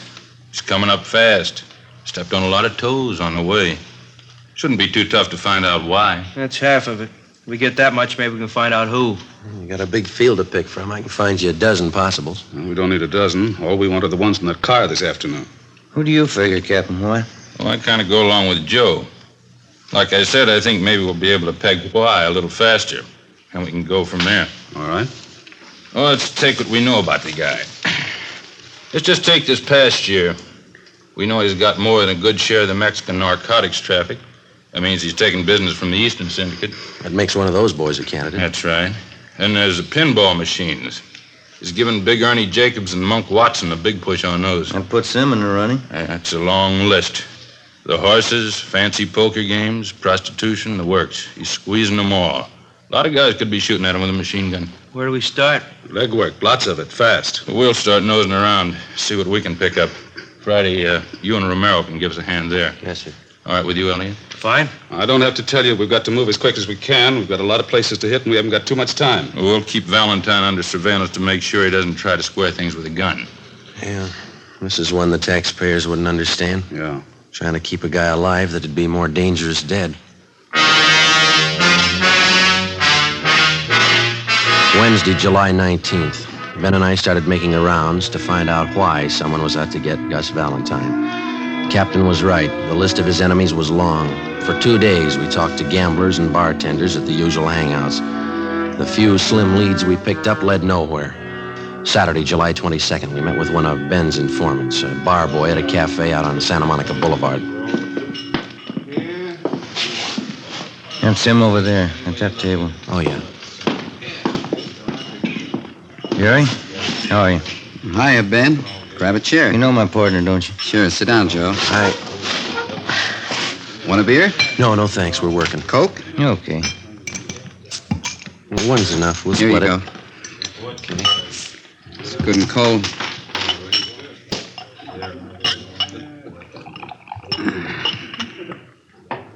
Doctor cut me down 1 beer a day. It's a spot on a hot day, don't it? Yeah. What about Valentine? What about him? You hear anything since I phoned you? A couple of things. Word's getting around he's a welcher. Horses? I don't know. Big money. Hasn't paid off yet. Who does he owe? I can give you the name of one of them. Sal Tapper. I don't know him. Meatpacking business, wholesaler. Got a big plant down at 54th and Commercial. Owns a little neighborhood bar. That's where he spends most of his time. Where's that? Gardena. Calls it the Mile High. And what about this Sal Tapper? What do you mean? How close is he to Valentine? You mean one of his boys? Yeah. Nah. Valentine's his book, that's all. Supposing Valentine owed him a wad of dough, would he push his point? How do you mean? Would he use pressure to collect? Maybe a meat cleaver, not a machine gun. I don't figure him in on that Tuesday caper. Sure you don't want this other Coke? No, thank you. What time you go to work? Plenty of time. 1 bottle of beer ain't hardly enough. Any rumbles about the shooting? How do you mean? Anything worth repeating? Oh, everybody says the same thing. He's got it coming. Who is everybody? The homeowners, neighborhood Joes. They got it all pegged. What's the popular guess? A dame. Well, that's about it, huh, Jerry? That's about it. What's your guess? Fresh out, I don't know. How come you guys are so worried about Gus Valentine? I didn't think you cared whether he lived or died. Either way, we're in trouble. We left the cafe on Santa Monica Boulevard and drove out to Gardena to the Mile High Bar. It was a typical neighborhood tavern with the windows painted in black except for 2 small ovals in the center of each window. They were filled with beer signs in red neon. A cloth sign advertised shuffleboard and life-size television. Inside, the walls were covered with alpine mountain climbers trying to fight their way up a mountain that looked twice as steep as the Matterhorn. Give me 10 nickels, will you, Leonard? Can you tell us where we can find Sol Tapper? Yeah, I'm him. Thanks, Lynn. What do you want? Police officers. I'd like to talk to you. Sure, what about? Gus Valentine. Yeah? He owes me money. Is that all you've got against him? As much as he owes me, that's enough. It's a real tough machine to beat. How much money does he owe you? Enough. How long's he been booking for you? I didn't say he was booking for me. No, we did. About 2 years.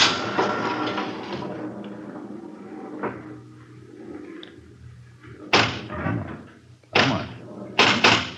Hit it. 4,000 on the first ball. I gotta do better than that.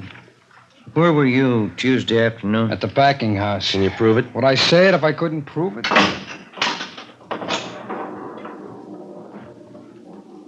When that little gate up there turns green and you go through it, you get an extra ball. If it's red, it doubles your score, but it's real tough to get in there. How long has Valentine owed you money?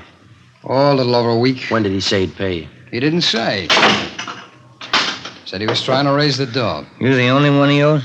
No.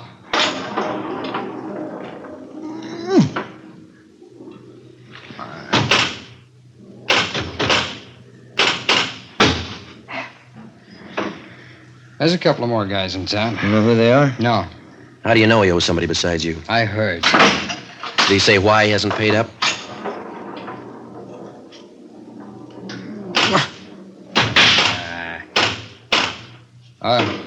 What'd you say? Did he say why he hasn't paid up? I told you. He said he was trying to raise the money. You sure you haven't tried to put the bite on him? Sure I have. I want the dog.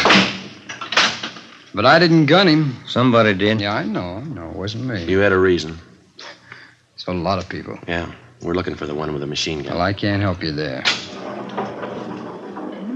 Come on. Oh. Get in there.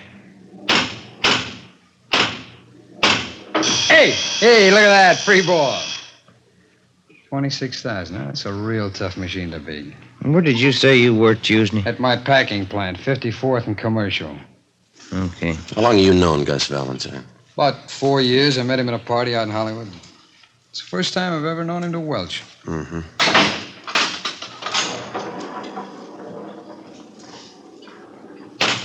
In there.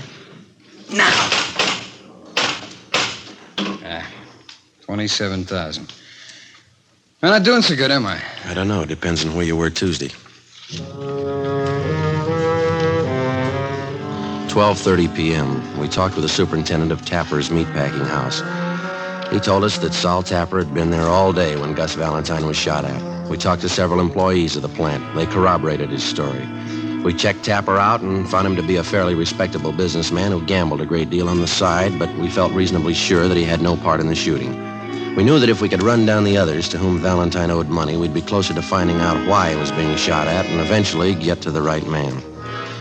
1:45 p.m. Ben and I went upstairs to the 8th floor of the city hall, the lunchroom. We had a sandwich and coffee. Too close to dinner to have a piece of that pie, isn't it? Yeah, I'd say so. Hand me another napkin, will you? Yeah. Here. Thank you. Think you'd do any good to talk to Valentine again? Maybe. I doubt it. He's not going to tell us anything. I figure we're on the right track. A lot of reasons why he might be a target, but this welching business, that's new to him. Could be. You Sergeant Friday? That's right. Telephone. Wait a minute. I'll go with you. I'm finished. No, you got the check. I'll get the tip. Oh, all right.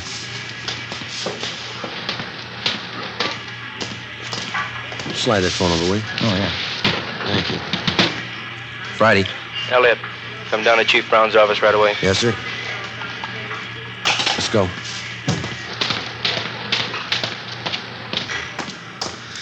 Pie sure did look good. Come on, let's get that elevator. Yeah. Hey, who called? The skipper. He wants us to go to Chief Brown's office. Temple Street floor, please. What's up? I don't know. We make the runs again tonight? Yeah, a couple of places we can hit in the south end of town. I called Charlie Flint's place this afternoon. Maybe he'll have something for us. Yeah, I hope so. Come on. Wish now I'd had that pie. I'm still hungry. I got a candy bar in my desk you can have there. I can't eat those chewy bars inlays. Oh, it's some kind of a fudge bar. Oh, fine. Come in. Yes, sir. Get over to Georgia Street right away. Why? Gus Valentine. They did it again. Yeah? This time they didn't miss.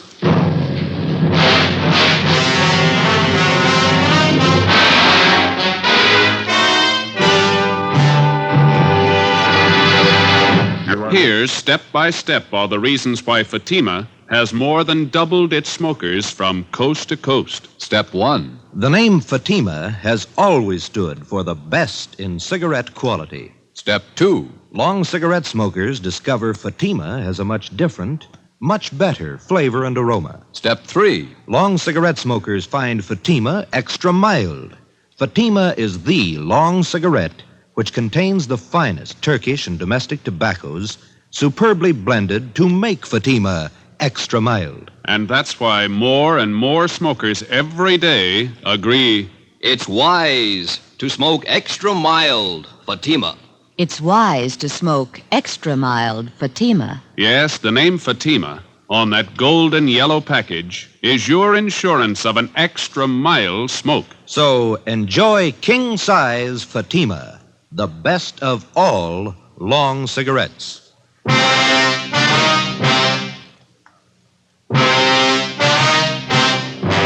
Saturday, July 22nd, 5:30 p.m. We drove to the Georgia Street Receiving Hospital and went up to the 3rd floor. We talked to the doctor in charge, who told us that 2 slugs had been taken from Gus Valentine's right leg and 1 from his right shoulder. They had been marked for identification. He was in fair condition. We talked with the patrolman who made the ambulance follow-up. They told us Valentine had been shot as he entered his apartment house garage. There were no eyewitnesses.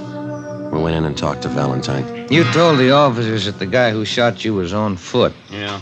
Who was it? Couldn't tell. You haven't any idea who it could have been? No. You don't expect us to swallow that again, do you? I don't care either way. Why don't you pay up what you owe? What do you mean? You owe some big money you haven't paid off. Where'd you get that? That's the word going around. Looks to us like you either pay up or get shot up. Did I ask for advice? No, and here's something else you didn't ask for. Twice in 1 week you've been mixed up in shooting scrapes. We told you the city doesn't belong to you. I don't claim ownership. Now listen, we've been over this before, and this is the last time. Don't push us any courage. We know you talk big and you haven't got the guts to go along with it. Yeah, sure. Now come on, who's shooting at you? I know your phone number. I'll call you if I need help. I'll take care of this myself. Valentine, the first time you pull a cap gun, we're going to sit on you. If there's any retaliating, we'll do it. I'm tired of sitting like a duck on a pond. Then tell us who's gunning for you. That's between me and them. I'll meet them when I'm ready. All right. We're through talking. When we get to the bottom of this and find out who's been doing all the shooting, we'll have an answer. And if we find out you've been withholding evidence, it's going to go hard for you, understand? Yeah, sure. Now leave me alone. Come on, Jim. Yeah. I better call the office.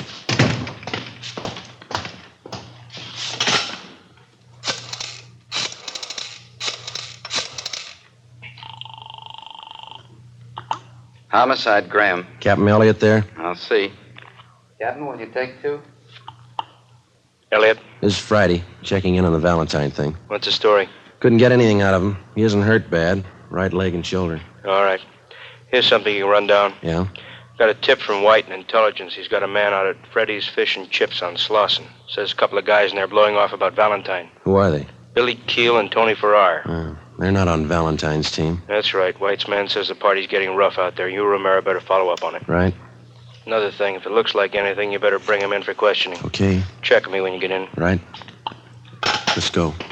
What is it? Keel and Farrar. Skipper wants us to pick him up and bring him in for questioning. What do they know about the shooting? They know enough to talk about it. 7 p.m. We located Freddy's Fish and Chips place on Slauson near Montgomery Street. A dozen or so tables at the back of the restaurant were already taken with the overflow lined up 2 deep at the bar. The man from intelligence detail was down at the far end of the steam table nursing a cheese sandwich. He motioned us over and pointed out Billy Keel and Tony Farrar. They were sitting at one of the tables along with 4 other men drinking Boilermakers and eating French fried potatoes. Ben and I made our way through the crowd toward the back tables. Sorry. Sorry? Pardon me. Can I get through here, please? All right. So it figures. Done it? You, Billy Keel? That's right. Which one's Tony Farrar? He's getting a beer. What do you want? Police officers want to talk to you in Farrar downtown. What's the matter? I'd like to ask you a few questions. You want to get your hat? You got any questions, you can ask them here. Hey, Vic, how about buying a round? Come on, Keel, let's go. I got nothing to tell you now. Let me alone. There's two ways to go downtown, the hard way and the easy way. Let's take the easy way.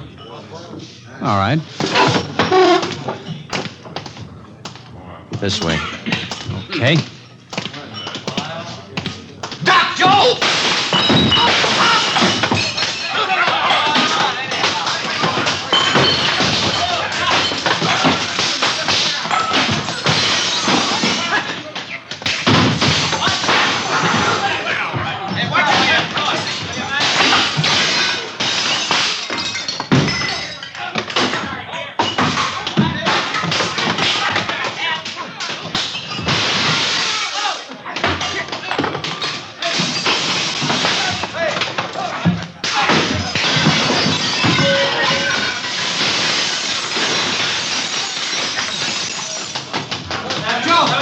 Joe, I've got Farrar.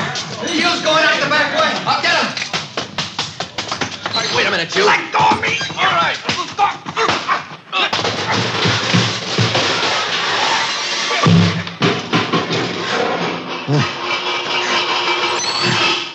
Come on, Farrar, come on. You all right, Joe? Yeah. You're bleeding pretty bad. Yeah, I know. Let's get him to the car. Look at your suit. It's ripped to pieces. My wife's gonna kill me.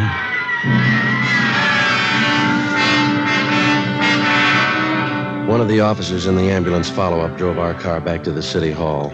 Tony Farrar and Billy Keel were taken to Georgia Street Receiving Hospital for emergency treatment. We went in the same ambulance. Ben had a broken index finger, a 2-inch cut in his scalp, and a deep gash in his right thigh. I had 5 stitches taken in my upper right arm and 3 above my left eye. My right eye was swollen shut.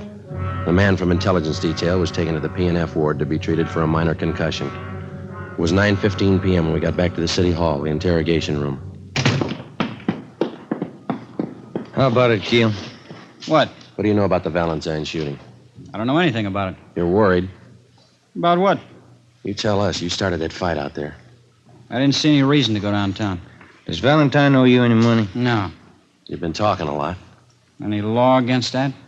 Why'd you shoot Gus Valentine? I didn't shoot him. Can you account for your time Tuesday afternoon? I don't have to answer that. Where were you this afternoon? My lawyer's coming in. Ask him. How much money does Valentine owe you? Keel, ever see this before?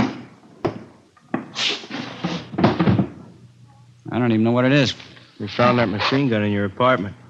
Doesn't belong to me. We got your car downstairs. Green Ford sedan. Doesn't belong to me. White slip's got your name on it. Here's something else with your name on it.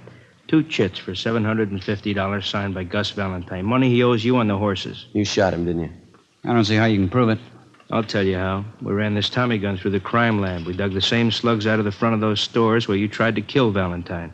Your prints are all over the gun. How much more do you want? It's not my gun. All we gotta do is find the .45 you used this afternoon and match it up with the slugs we dug out of Valentine's leg, and mister, you'll be away for a long time. All right. We used the Tommy gun. We didn't hit him. Didn't try. Only wanted to scare him. I got tired of waiting for my dough. I got no use for a welcher. What about this afternoon? No, sir.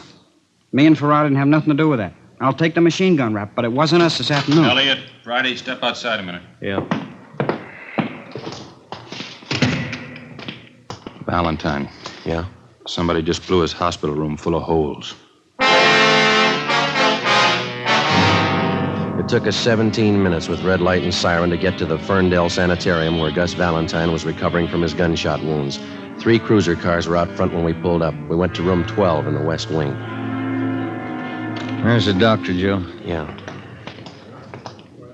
How is he, Doctor? He was dead when we got in here. He had a private nurse. Shot her, too. Dead. Anyone else hurt? It was visiting hours. Some woman was in there talking to him. She got hit.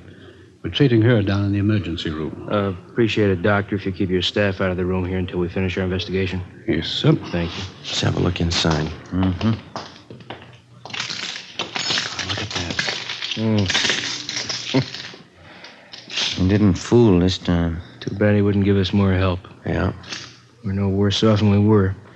We still have to find out who it was without him. I hope we can get to him before Valentine's crowd starts shooting back. We got to. Anyway, this cancels out his debts. You know his record. Yeah. He owed a lot more than he could ever pay.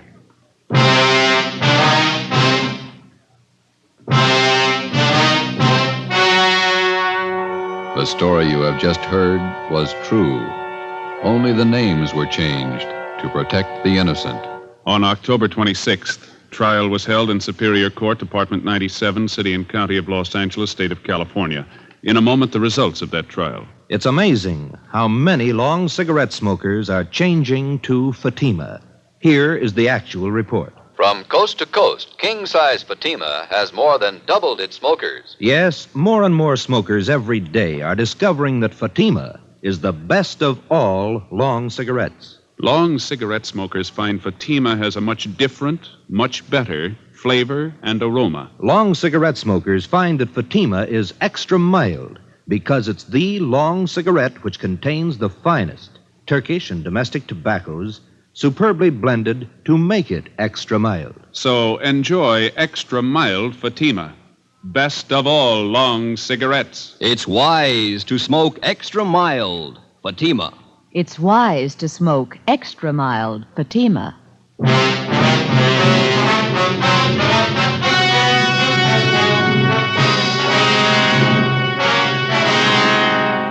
Billy Keel and Tony Farrar were tried and convicted of assault with intent to commit murder. They were filed on by the federal authorities, Bureau of Alcohol and Tax Unit, for the illegal possession of a machine gun and were found guilty in federal court. Because they were both in custody at the time of Gus Valentine's murder, they were cleared of any complicity of the crime. Valentine's killer was still at large. Next week, The Big Gangster, Part 2. You have just heard Dragnet, authentic cases from official files. Technical advice for Dragnet comes from the Office of Chief of Police W.A. Wharton, Los Angeles Police Department. Today, the American Red Cross is carrying on a campaign to finance one of the greatest programs in peacetime history. Give now to the Red Cross. Fatima Cigarettes, the best of all long cigarettes, has brought you Dragnet, portions transcribed from Los Angeles. Tomorrow, hear The Halls of Ivy on NBC.